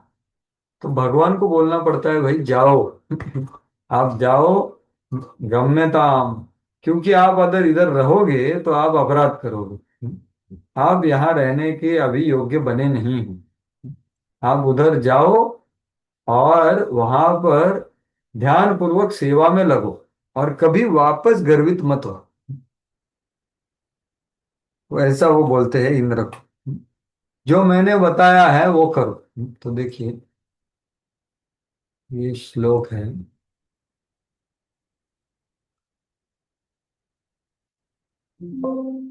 हाँ, ये रहा श्लोक। गम्यतः भद्र शक्रम वहा। तो मयादिष्ट करने वाले बहुत लोग हैं, लेकिन वो कैसे भाव से करते हैं वो अलग अलग है, वही दिखा रहे हैं। गम्यता शक्र भद्रम वहा, कि आप जाओ, आपका शुभ हो। क्रियता में अनुशासनम, जो मैंने आपको बताया वो ऐसा करो। सीयताम स्वाधिकारेषु, आपके अधिकार के हिसाब से आप उधर रहो। आपका अधिकार अभी तक वृंदावन में रहने लायक नहीं हुआ, यहाँ पर रहोगे तो और अपराध करोगे। तो आप जाओ, और युक्त वो स्तंभ वर्जिता, उधर जाके ध्यान पूर्वक सेवा करो और गर्वित मत हो, ये यहाँ पर बता। तो देखिए, चक्रवर्ती ठाकुर लिख रहे थे, हालांकि इंद्र अकेले थे, कृष्णा उनको आदर से बोल रहे थे। और इसका अर्थ क्या है? वहां और वो बाकी के देवताओं को भी मन में रख के बोल रहे थे। क्योंकि वरुण देव ने भी ऐसा गलती किया था ना, उनके फादर को चुरा लिया। बी सोबर मतलब आप उधर धीर रहो, गर्व के बिना, स्तंभ के बिना आपकी स्थिति पे रहो, नहीं तो मैं आपको वापस दंडित करूंगा। तो भगवान ने उनको आश्वासन नहीं दिया कि इंद्र वापस गर्वित नहीं होगा। क्यों? क्योंकि इंद्र वापस गर्वित होने वाला है जब पारिजात ट्री का प्रसंग होता है। तो इसलिए, सो ये यहाँ पर बताया। तो जीव गोस्वामी बता रहे थे, मैं जो बोल रहा था। तो इंद्र बोलेगा, अरे नहीं, मेरे को कृपा दो कि मैं वरज में रहूं। अरे भाई, आप आपकी जगह पे जाओ, वो आपके लिए अच्छा है। क्योंकि आप इधर रहोगे तो क्या होगा? अपराध हो जाएगा। आप वापस बोले, इंद्र जाने का इच्छा नहीं था उसे। तो वो बोले नहीं, गम्यताम प्रियताम, जाओ आप, मैं करता माना अनुशासन, क्योंकि आप अधिकारी नहीं हो। अगर आप इधर रहोगे तो ज्यादा अपराध करोगे, जाना ज्यादा अच्छा है आपके लिए। नहीं भगवान, मैं अगर जाऊंगा तो मैं वापस अपराध करूंगा, क्योंकि मेरे पास इतनी शक्तियां हैं, ऐश्वर्य, वापस अपराध। वो बोले नहीं, जैसे मैंने किया ऐसा करो। आप आपके सेवा में रहो, मैं आपका सेवा नहीं निकलूंगा, आपका पोस्ट पोजीशन में रहो, लेकिन आप आप ये ग्रहण नहीं कर सकते ब्रजवासियों का। और कभी भी गर्व मत करो। कभी ध्यान देकर भक्तों से आदान प्रदान करो। देखो क्या बोल रहे हो, do as I are instructed, remain in your qualified position, not in that of others. तो ये क्या है, अर्थ क्या है? हम्म, कि अपने अधिकार के हिसाब से आप आपकी स्थिति में रहो। दूसरों को देख करके आकर्षित होकर के दूसरों के अधिकारी आप नहीं है। व्हाट टू स्पीक ऑफ, मतलब अरे मेरे सबसे घनिष्ठ ब्रजवासियों का अधिकार तो आपके पास है ही नहीं। इसलिए क्या करो, कभी भी अप्रमत्ता, जैसा यहाँ पर है ना, कभी भी अप्रमत्त न हो, और भक्ति योग से और गर्व रहित होकर भक्तों से आप जाओ।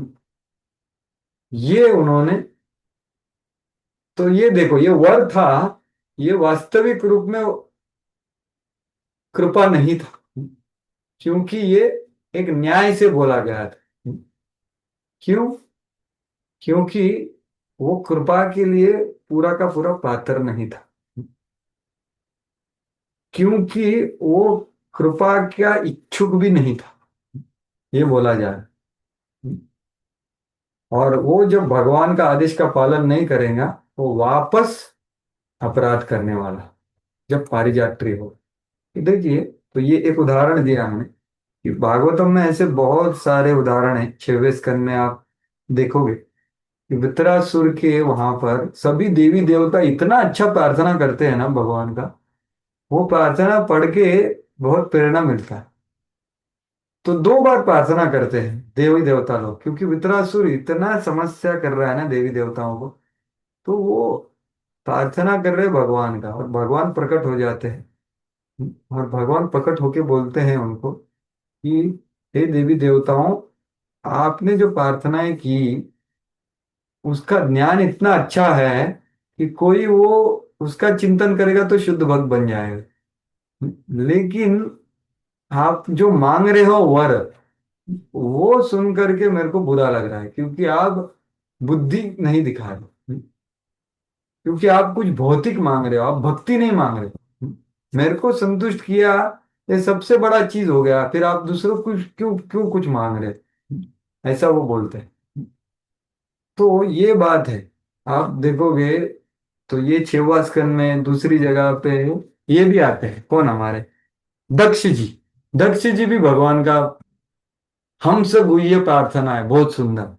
ये सब शुद्धि भक्तिमय प्रार्थना है, लेकिन उनका इच्छा शुद्ध भक्ति का नहीं है। जैसे हम कभी वैष्णव सॉन्ग बुक लेकर के भगवान के सामने जाते हैं ना, तो आचार्यों ने तो पूरा शुद्ध भक्ति का वर्णन है, लेकिन अपना कुछ इच्छा होता है, वैसा ही कुछ भाव है उनमें।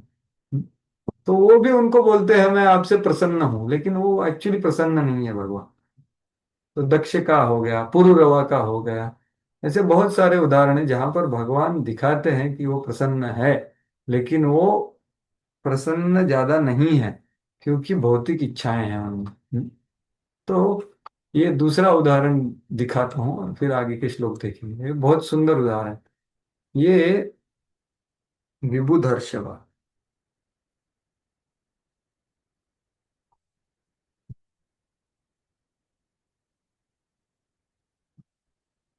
तो ये 6वें स्कंद में देखो, ये वितरासुर के प्रसंग में भगवान बोल रहे हैं। और वो प्रकट हो गए हैं उनके सामने, और फिर बोल रहे, क्या बोल रहे हैं देखते हैं।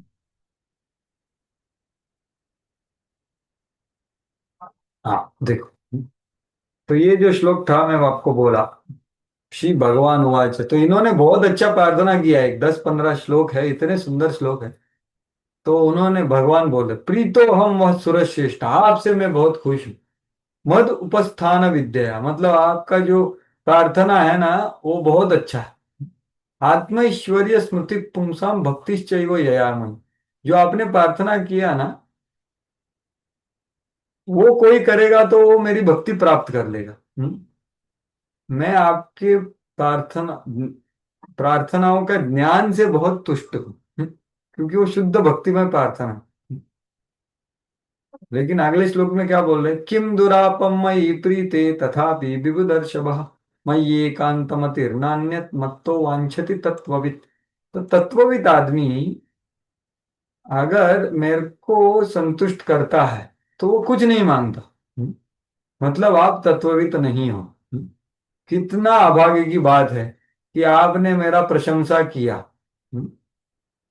बहुत अच्छे ज्ञान से, लेकिन मूर्खता से आप भक्ति की प्रार्थना नहीं कर रहे।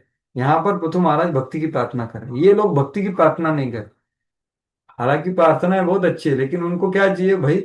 भगवान आप, ऐसे चक्रवर्ती ठाकुर बोलते हैं कि भगवान आप हमारी प्रार्थनाएं बहुत ज्यादा गंभीरता से मत लो, सिर्फ ये वितरासुर को मार दो और अवंतीपुर हमको, नहीं क्या, हमको ये दे दो, हमारी पद प्रतिष्ठा दे दो बस। ज्यादा गंभीरता से हम हमारी प्रार्थनाएं मत लो, मतलब क्या, कि सिर्फ वितरासुर को मारो बस, बाकी हमारा हमारा सब पद वगैरह हमें चाहिए वापस। ऐसे चक्रवर्ती ठाकुर लिखे। तो देखिए आप तो मूर्ख है, लेकिन मैं मूर्ख नहीं, ऐसा वो आगे बोल रहे। न वेद कृपण श्रेयो। तो ये श्लोक है, और फिर ये श्लोक बोलते हैं फेमस, कि लेकिन मैं मूर्ख नहीं। जैसे एक डॉक्टर होता है ना, पेशेंट होता है, वो कुछ भी खाना चाहता है, लेकिन डॉक्टर बोलता है नहीं, पथ्य करना पड़ेगा तुम्हें। तो आपका पथ्य क्या है? अभी आप जाइए, मेरा एक शुद्ध भक्त है, उसको जा करके उसकी हड्डी मांगिए, वो थोड़ा लेक्चर देगा आपको, वो सुनिए थोड़ा, शायद आपका शुद्ध भक्ति जागृत हो जाए। उसके बाद विश्वरूप के पास जाइए। तो ये सब उनको सिखा रहे हैं कि भाई आप भक्ति का प्रार्थना करो। तो ये जो है, ये पृथु महाराज की शुद्धता है। तो श्रीमद् भागवतम में ऐसी बहुत सारी प्रार्थना, तो मैंने जो बताया है वो ध्यान पूर्वक करो। तो ये ध्यान मतलब क्या, मेरे पसंद मत है। तो धार्मिक जीवन का सार है कि पूर्ण पुरुषोत्तम भगवान के आदेशों का पालन करना, और जो ऐसा करता है वो पूर्ण रूप से धार्मिक हो जाए। मन मना, और ये कौन सा धर्म बोला जा रहा है? मन मना भव मत भक्तोवाद और शरणागतिवाद, ये सबसे बड़ा धर्म है। और ये छोड़ करके कुछ भी है तो क्या है वो? जो कोई भी भगवान के ऐसे आदेश का पालन करता है वो वास्तव में धार्मिक है। मतलब जो पूर्ण शरणागति शुद्ध भक्ति करता है वही एक धार्मिक है, प्रभुपाद के हिसाब से, आचार्यों के हिसाब। अन्य सब वंचक, अन्य सबको वंचक कहा गया, क्योंकि धर्म के नाम पर जाने कितने प्रकार के कार्य दुनिया भर में चल रहे हैं, जो वास्तविक धर्म नहीं। तो अभी तो दुनिया में क्या क्या चल रहा है, हमने तो भागवत का दिखा है। प्रभुपाद जी बोल रहे धर्म के नाम पे क्या क्या चल रहा है। शरणागति, शुद्ध शरणागति छोड़ करके सभी वंचक है, वंचक। तो ये भागवत का स्टैंडर्ड है, धर्म प्रोजित कैतवत्र परमो निर्मत सराणाम सत। तो बाकी सब धर्म वो कैटव है, और सबसे कैटव प्रधान क्या है? मुक्ति की इच्छा। तो ये जो है, ये जो चैतन्य महाप्रभु और नित्यानंद प्रभु आए हैं, तो ये तम दूर करने के लिए आए हैं। तो परसों ये श्लोक आया था, तो वंदे श्री कृष्ण चैतन्य नित्यानंद सहोदितौ गौड़ोदये पुष्पवंतौ चित्रौ शंदौ तमोनुदौ। तो देखिए गौर निताय की कृपा कितनी महत्वपूर्ण है, वो यहाँ पर बताया है। कौन बता रहे? कविराज गोस्वामी। वो बता रहे कि गौड़ देश में चैतन्य महाप्रभु और नित्यानंद प्रभु, सूर्य और चंद्र, ये एक समय पर उगे हैं। और ये सामान्य चंद्र और सूर्य क्या करते हैं? इस भौतिक जगत का अंधकार को हटाते हैं। लेकिन ये चंद्र सूर्य क्या करेंगे? ये कहाँ का अंधकार हटाएंगे? कोई बता सकता है? आपने तो श्रवण नहीं तो कुछ किया होगा। ये कौन सा अंधकार हटाने वाले सूर्य चंद्र है जो गौड़ देश में प्रकट हुए हैं? अज्ञान का अंधकार। अज्ञान। अज्ञान का अंधकार तो बिल्कुल सही है, लेकिन और कोई बताना चाहेगा कुछ? कलयुग माया का कलयुग का माया का अंधकार। माया का क्या? अंधकार। अंधकार, वही कलयुग का, वो भी सही है। लेकिन ये बाहर का अंधकार है, और कौन सा अंधकार? हम माया। हृदय में अनर्थ जो है वो, हाँ हृदय में अनर्थ है ना, पाप कर्म के, उसको हाँ, हटाने के लिए। बिल्कुल सही। तो ये जो गौर निताय है, ये जीवात्मा के हृदय में प्रकाश दे सकते हैं। कैसे देंगे? चित्रौ संदौ तमोनुदौ। तो ये तम जो है, जो हम बोल रहे हैं यहाँ पर, ये तम को कहाँ बोला है कि आदमी का धर्म अर्थ काम मोक्ष करने का इच्छा, इसको तम बोला है, ना कि पाप करने की इच्छा को तम बोला। सोचिए ये क्या ऊंचा स्तर का तम बोला जा रहा है कि कोई धार्मिक आदमी है, प्रभुपाद जी बोल रहे हैं ना, सब वंचक है, धर्म अर्थ काम मोक्ष, तो इसका इच्छा या शुभ अशुभ कार्य का इच्छा या मोक्ष का इच्छा, ये सबको तम बोला है। और ये तम हटाने वाले कौन है? गौरमिता है। और वो कैसे हटाएंगे? दुई भागवत द्वारा करिया तम नाश। ये तम को कैसे हटाने वाले हैं वो? दो भागवतों का संग प्रदान कर, एक बड़ा भागवत शास्त्र आर बड़ा भक्त भक्ति रसेर पात्र।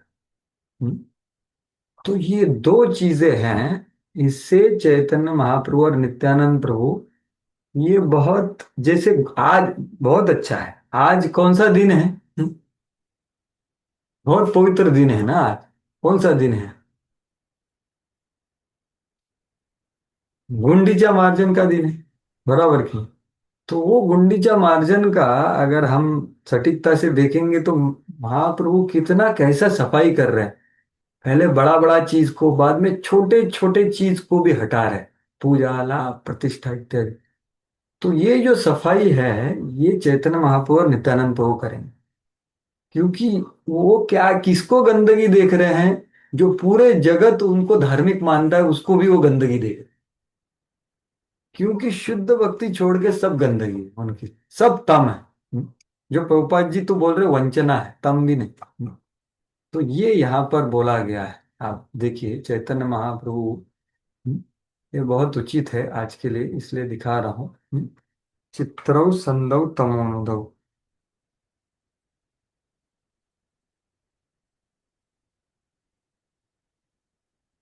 ये शायद पहले अध्याय में ही आता है।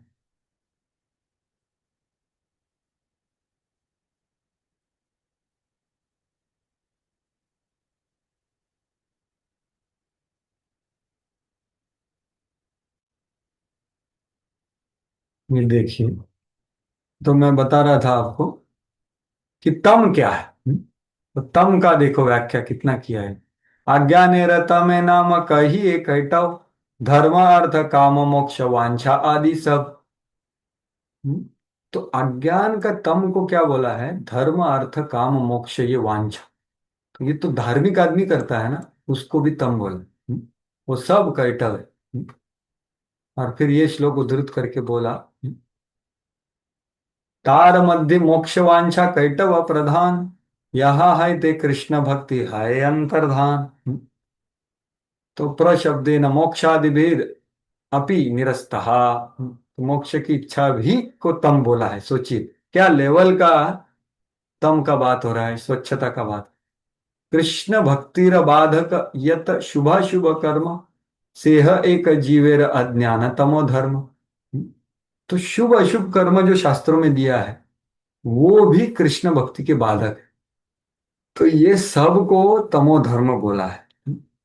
और फिर यहार प्रसाद ए तमो है नाश, तम नाश करी करे तत्वेर प्रकाश।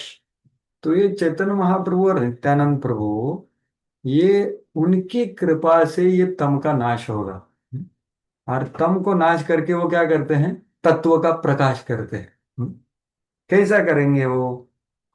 तत्व का प्रकाश, तत्व वस्तु कृष्ण कृष्ण भक्ति प्रेम रूप, नाम संकीर्तन सब आनंद स्वरूप। तो ये संबंध अभिधेय प्रयोजन बताया। और सबसे बड़ा प्रयोजन है नाम संकीर्तन, वो पूरा आनंद प्रेम संकीर्तन। सूर्य चंद्र बहिरेर तमः से विनाशी, बहिर्वस्तु घटपट आदि से प्रकाशी। कि ये सूर्य चंद्र इस जगत के हमको अंधेरे में कुछ दिखने नहीं आता तो दिखाते हैं, लेकिन ये कैसे हैं?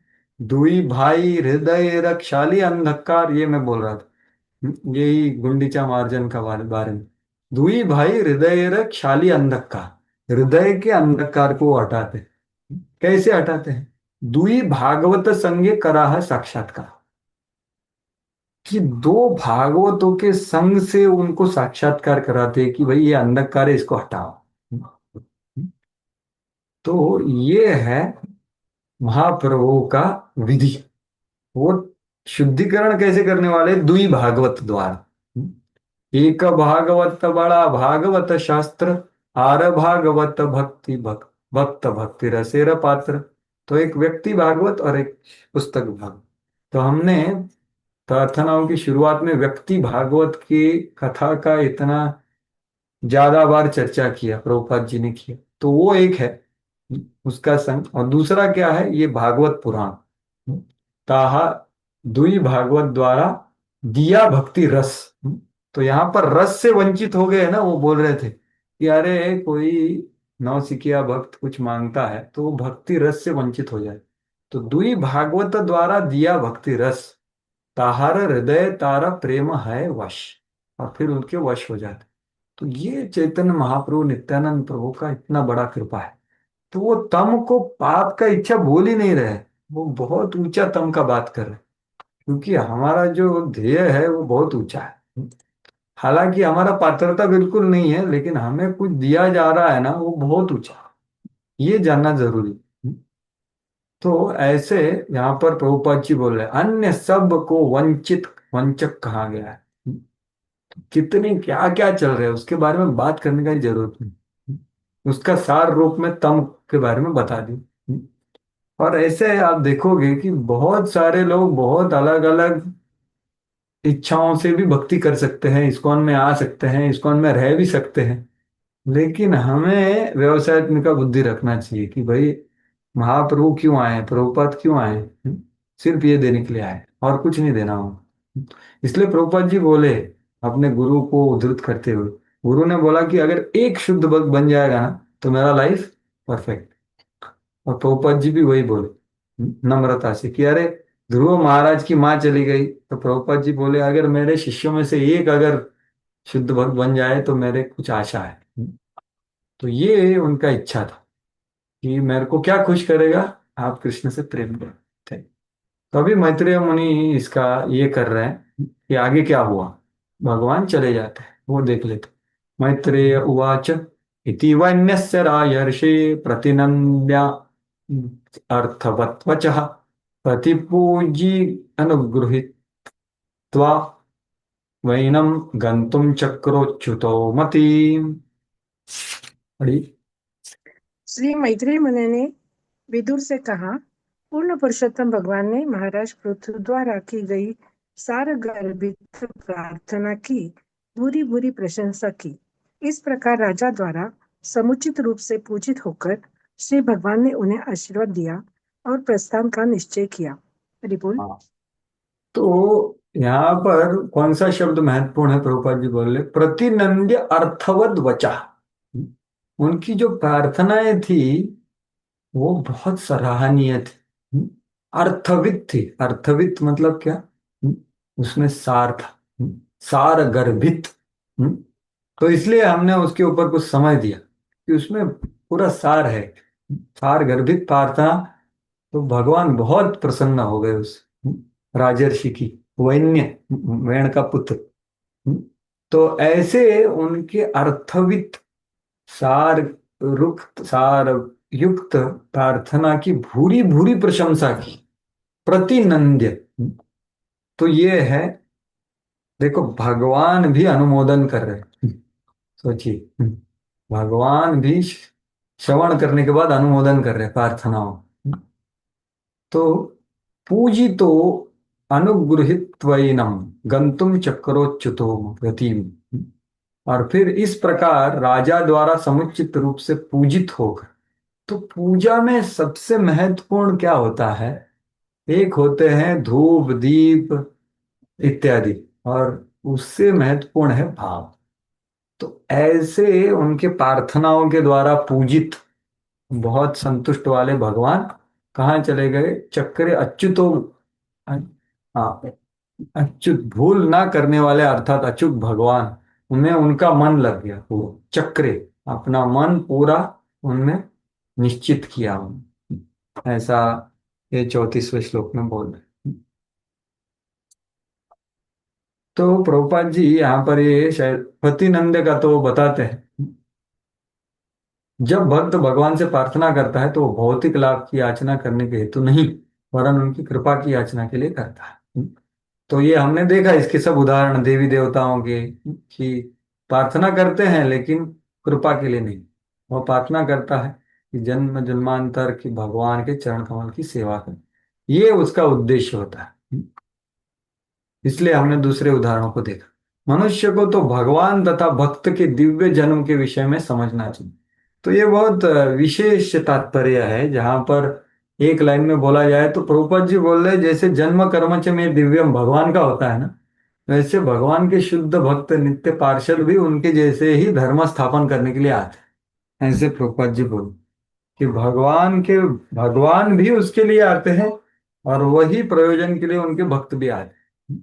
ऐसे बारंबार 2-3 बार प्रभुपाद जी लिखे हैं। चौथा अध्याय को उद्धृत करते वक्त शिव भगवान तथा उनके विश्वास पात्र भक्त भगवान के कार्य को पूरा करने के उद्देश्य से कई बार प्रकट होते हो सकते हैं, किंतु चूंकि ऐसे जन्म दिव्य होते हैं तो इनके जन्म भी दिव्य है। तो जन्म कर्म च में दिव्यम, ये श्लोक भगवान के भक्तों के मतलब दिव्यता उनके जन्म के लिए भी बताई जा रही। अतः इनमें भौतिक जन्म शरीर की कष्टमय स्थितियां नहीं आ रही, वे दिव्य कहलाते। वही चीज को वो बोल रहे कि भाई हमने भी, जैसे प्रभुपाद जी है, वो तो खुद बोले ना, हरे कृष्ण ने मेरे को भेजा। दूसरा शब्द है अच्युत, मतलब क्या? अचूक। यद्यपि भगवान इस भौतिक जगत में प्रकट होते हैं लेकिन उसका कुछ प्रभाव नहीं होता। बद्ध जीव कभी नहीं मानते, जो पतनशील होते तो वो यहाँ पर प्रकृति स्थोपी तत्गुण ही, वो नहीं प्रभावित होते।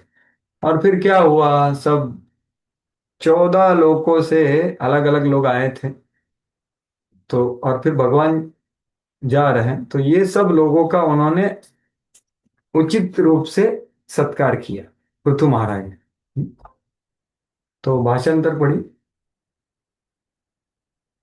राजा तथा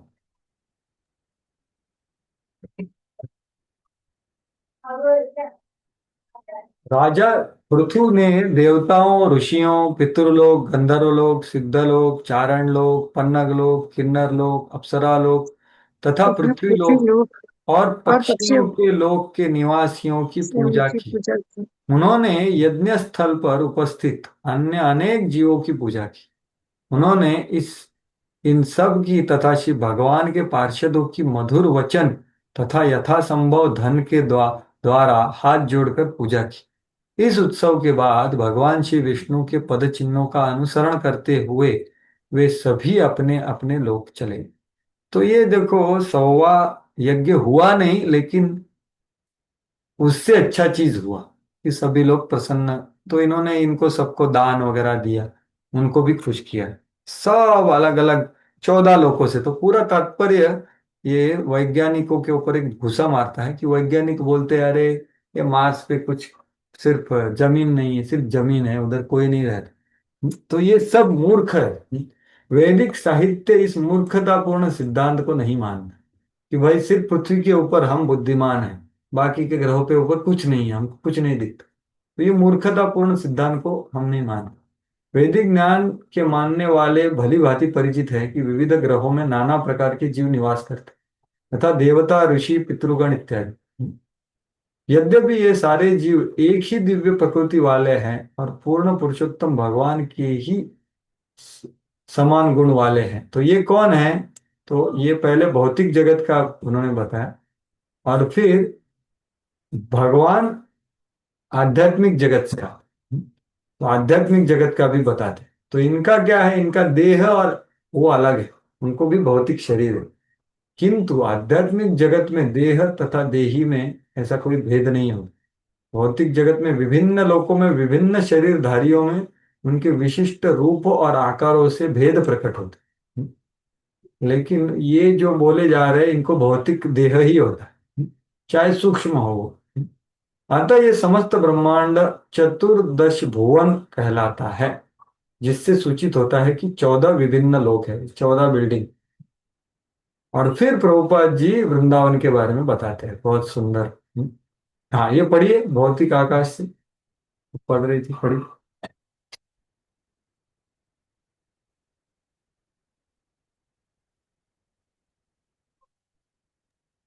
हरि बोल, मैं पढ़ती हूँ। हाँ। भौतिक आकाश से परे एक दूसरा आकाश है, जिसे परव्योम या आध्यात्मिक आकाश कहते हैं, जहाँ आध्यात्मिक चिन्मय लोक है। इन लोकों के निवासी पूर्ण पुरुषोत्तम भगवान की नाना प्रकार से प्रेममयी सेवा करते हैं, जिनमें विभिन्न रस सम्मिलित है, यथा दास्य रस, सख्य रस, वात्सल्य रस, माधुर्य रस तथा इन सबसे ऊपर परकीय रस। यह परकीय रस श्री कृष्ण के निवास स्थान कृष्णलोक में प्रचलित है। यह लोक गोलोक वृंदावन भी कहलाता है, तथा यद्यपि भगवान श्री कृष्ण वहां निरंतर निवास करते हैं, तो भी वे लाखों करोड़ों रूपों में अपना विस्तार करते हैं। अपने इन्हीं एक रूप में वे इस धरा के विशेष स्थान वृंदावन धाम में प्रकट होते हैं, जहाँ वे परव्योम स्थित गोलोक वृंदावन धाम की मूल लीलाएं करके बद्ध जीवों को श्री भगवान के धाम वापस जाने हेतु आकृष्ट करते हैं। तो देखिए, प्रभुपाद जी इसको बोलते हैं क्या, दशमस्य विशुद्धर्थम नवानाम यह लक्षणम वर्णयन्ति महात्मानः श्रुतेन अर्थेन चान्यस। कि वो आश्रय तत्व को इंगित कर रहे हैं, सबसे ऊंचा चीज क्या है, ये है।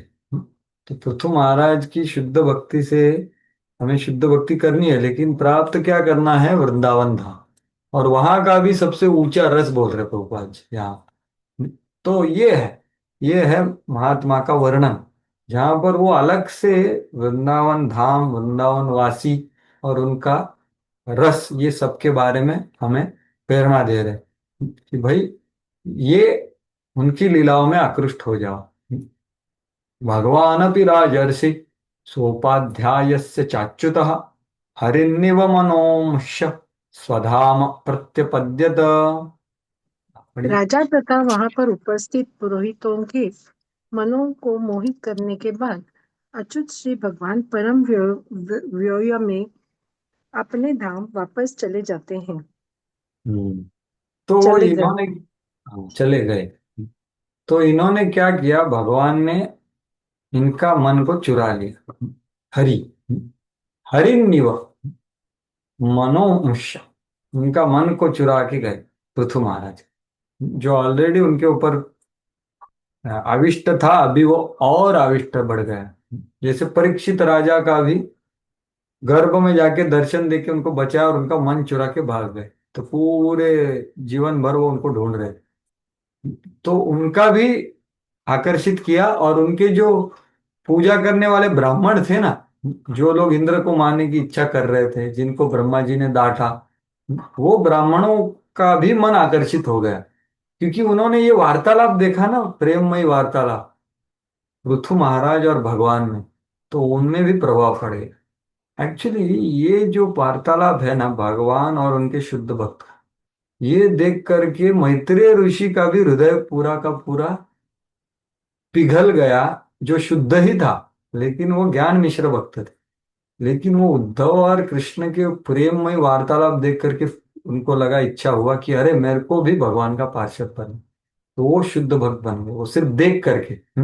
उद्धव और कृष्ण, यहाँ पर ये ब्राह्मण लोगों ने क्या देखा, उनका प्रेममय आदान प्रदान देखा। दोनों भाव विभोर थे, दोनों ने एक दूसरे से प्रेम से बात की, तो इससे ये ब्राह्मणों का भी मन हर गया। तो वो प्रभुपाद जी लिखते हैं, आचार्य भी लिखते हैं कि वहां पर जो ब्राह्मण जो थे, पृथु महाराज का तो मन तो चुरा ही लिया, लेकिन उनका भी उन्होंने मन चुरा। और फिर यहाँ भी अच्युत शब्द आया है, तो वही शब्द का प्रभुपाद जी ये कर रहे हैं। तो यहाँ पर देखिए प्रभुपाद जी लिखे हैं, जीवात्मा च्युत है, जबकि शिव भगवान अच्युत कहलाए। शिव भगवान सबके लिए मनमोहक थे।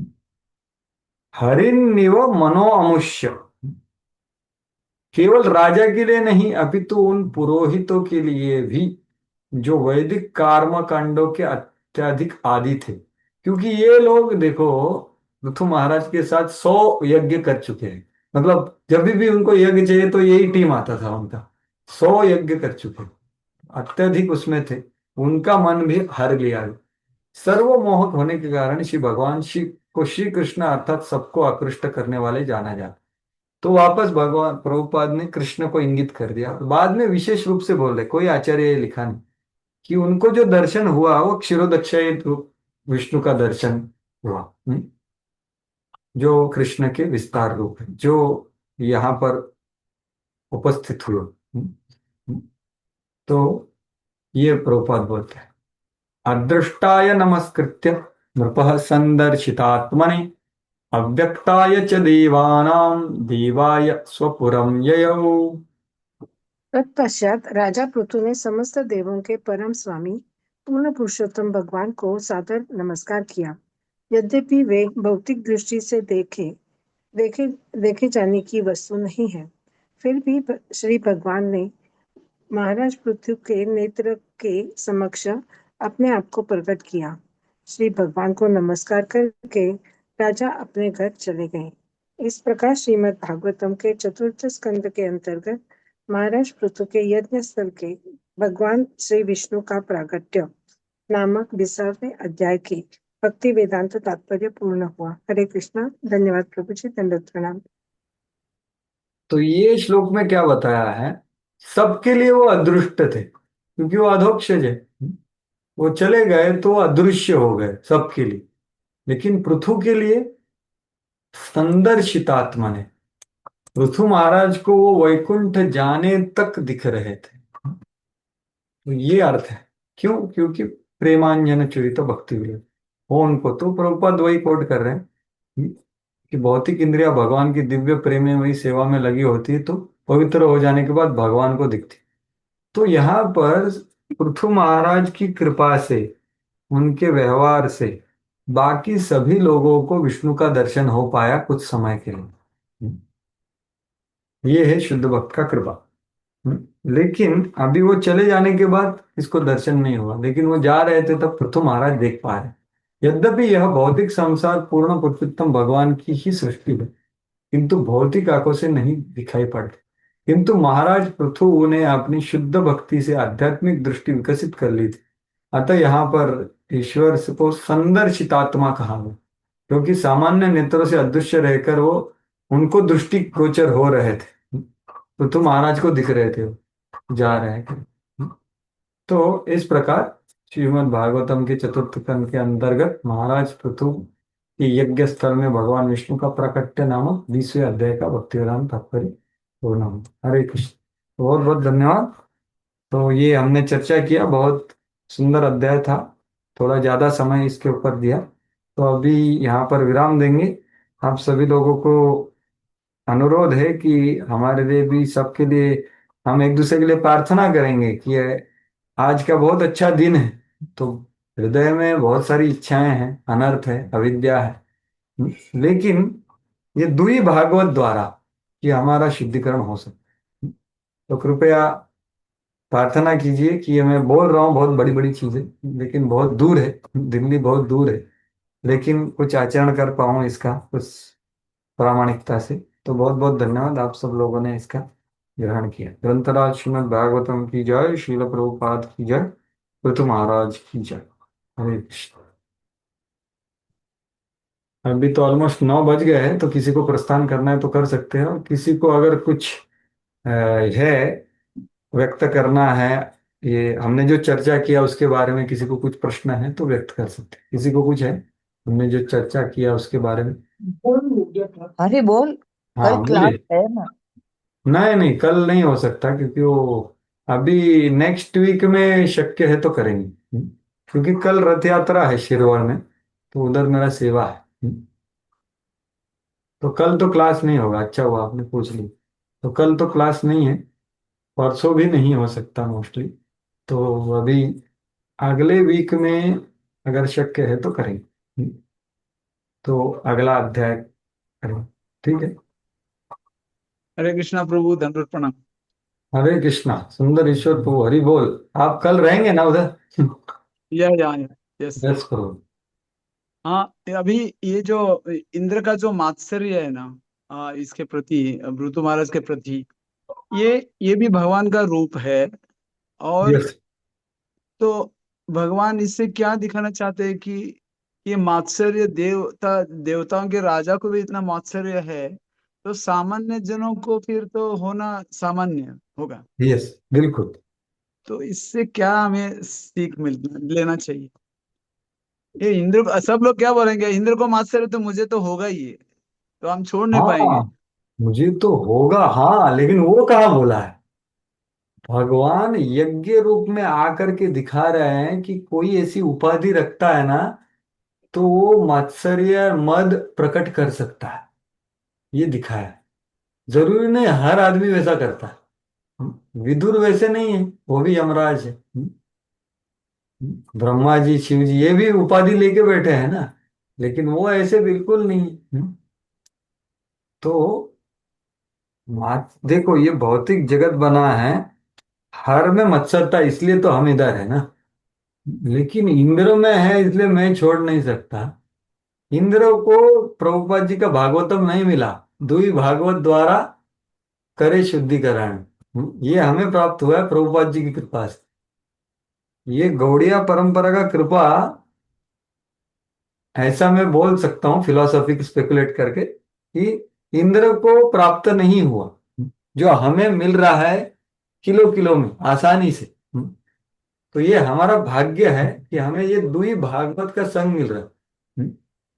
अगर मेरे, और मैं ये भी बताना चाहूंगा कि समझो मेरे को कल इंद्र बनाया, तो इंद्र से ज्यादा हजारों अपराध में करूंगा। क्यों? क्योंकि उसको जो पद प्रतिष्ठा शक्ति है ना, उसका हम विचार भी नहीं कर सकते एक्चुअली। तो ये भी हमें जानना चाहिए कि हम बहुत बार इंद्र का बात करते हैं, लेकिन ये बहुत ऊंचा पद है। हमको थोड़े लोगों का कुछ लीडर बना दिया तो ये हो जाता है ना, प्राइड और ये सब आता है, ऐश्वर्य प्रतिष्ठा। यस, यस, इंद्र का यस। पोस्ट तो यही मुश्किल है कि भाई, ये चीजों को हमें जानना है और उसको निकालने का प्रयास करना। बस, हम निकाल नहीं सकते। हमें क्या करना है?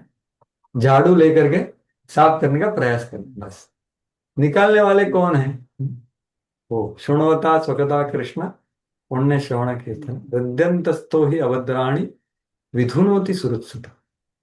जब वो देखते हैं कि किसी को क्लीन करना है, तो वो क्लीन करेंगे। अपना वो डिपार्टमेंट नहीं है एक्चुअली। अपना डिपार्टमेंट है शुद्ध भक्ति में अनुशीलन करने का प्रामाणिक प्रयास, श्रवण कीर्तन स्मरण द्वारा। ये अपना डिपार्टमेंट।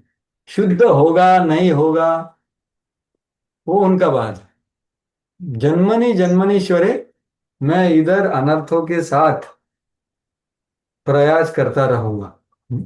ऐसा भाव है। ऐसा मैंने श्रवण किया था कि कोई भक्त का मरने दम तक भगवान अनर्थ नहीं निकाले। क्यों? उनको नहीं निकालना भाई। वो स्वतंत्र है, परम स्वतंत्र है वो। लेकिन मैं उनकी सेवा नहीं छोड़ू, मैं वो प्रयास करता रहा। ये हमारा विचार करने का प्रयास करना चाहिए। क्योंकि वो उनका काम है, हमारा काम है उनकी सेवा में लगने का प्रयास कर और जानना कि हाँ ये गलत है। और हमें ये दुई भागवत बताएंगे कि क्या क्या गलत है। तो इसलिए ये करना जरूरी है। तो ये एक बात हो गई, और दूसरी बात मेरे को याद आ रही है, परम पूज्य राधानाथ महाराज जी की यात्रा में बोले थे। वो इंग्लिश में बोलता हूँ, वो बोल रहे थे कि ये अनर्थ निवृत्ति का जो बहुत बड़ा महत्वपूर्ण चीज होता है, तो वो बोल रहे थे कि some of you have purified from anarthas, rather many of you have purified from anartha. Most of you are purified from anarthas, but Krishna is not giving you the realization of that. Why?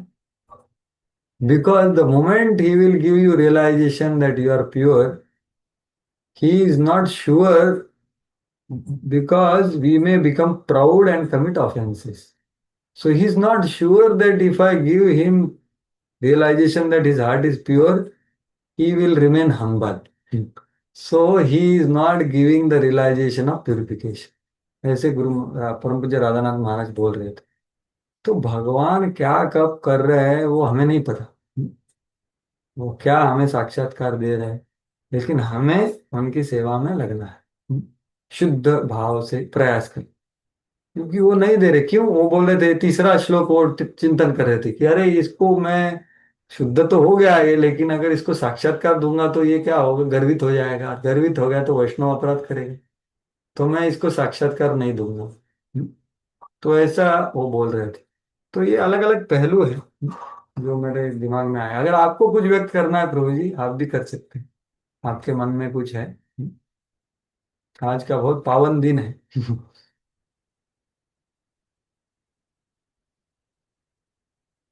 प्रभु जी, आप कुछ बोल रहे, शायद unmute कीजिए।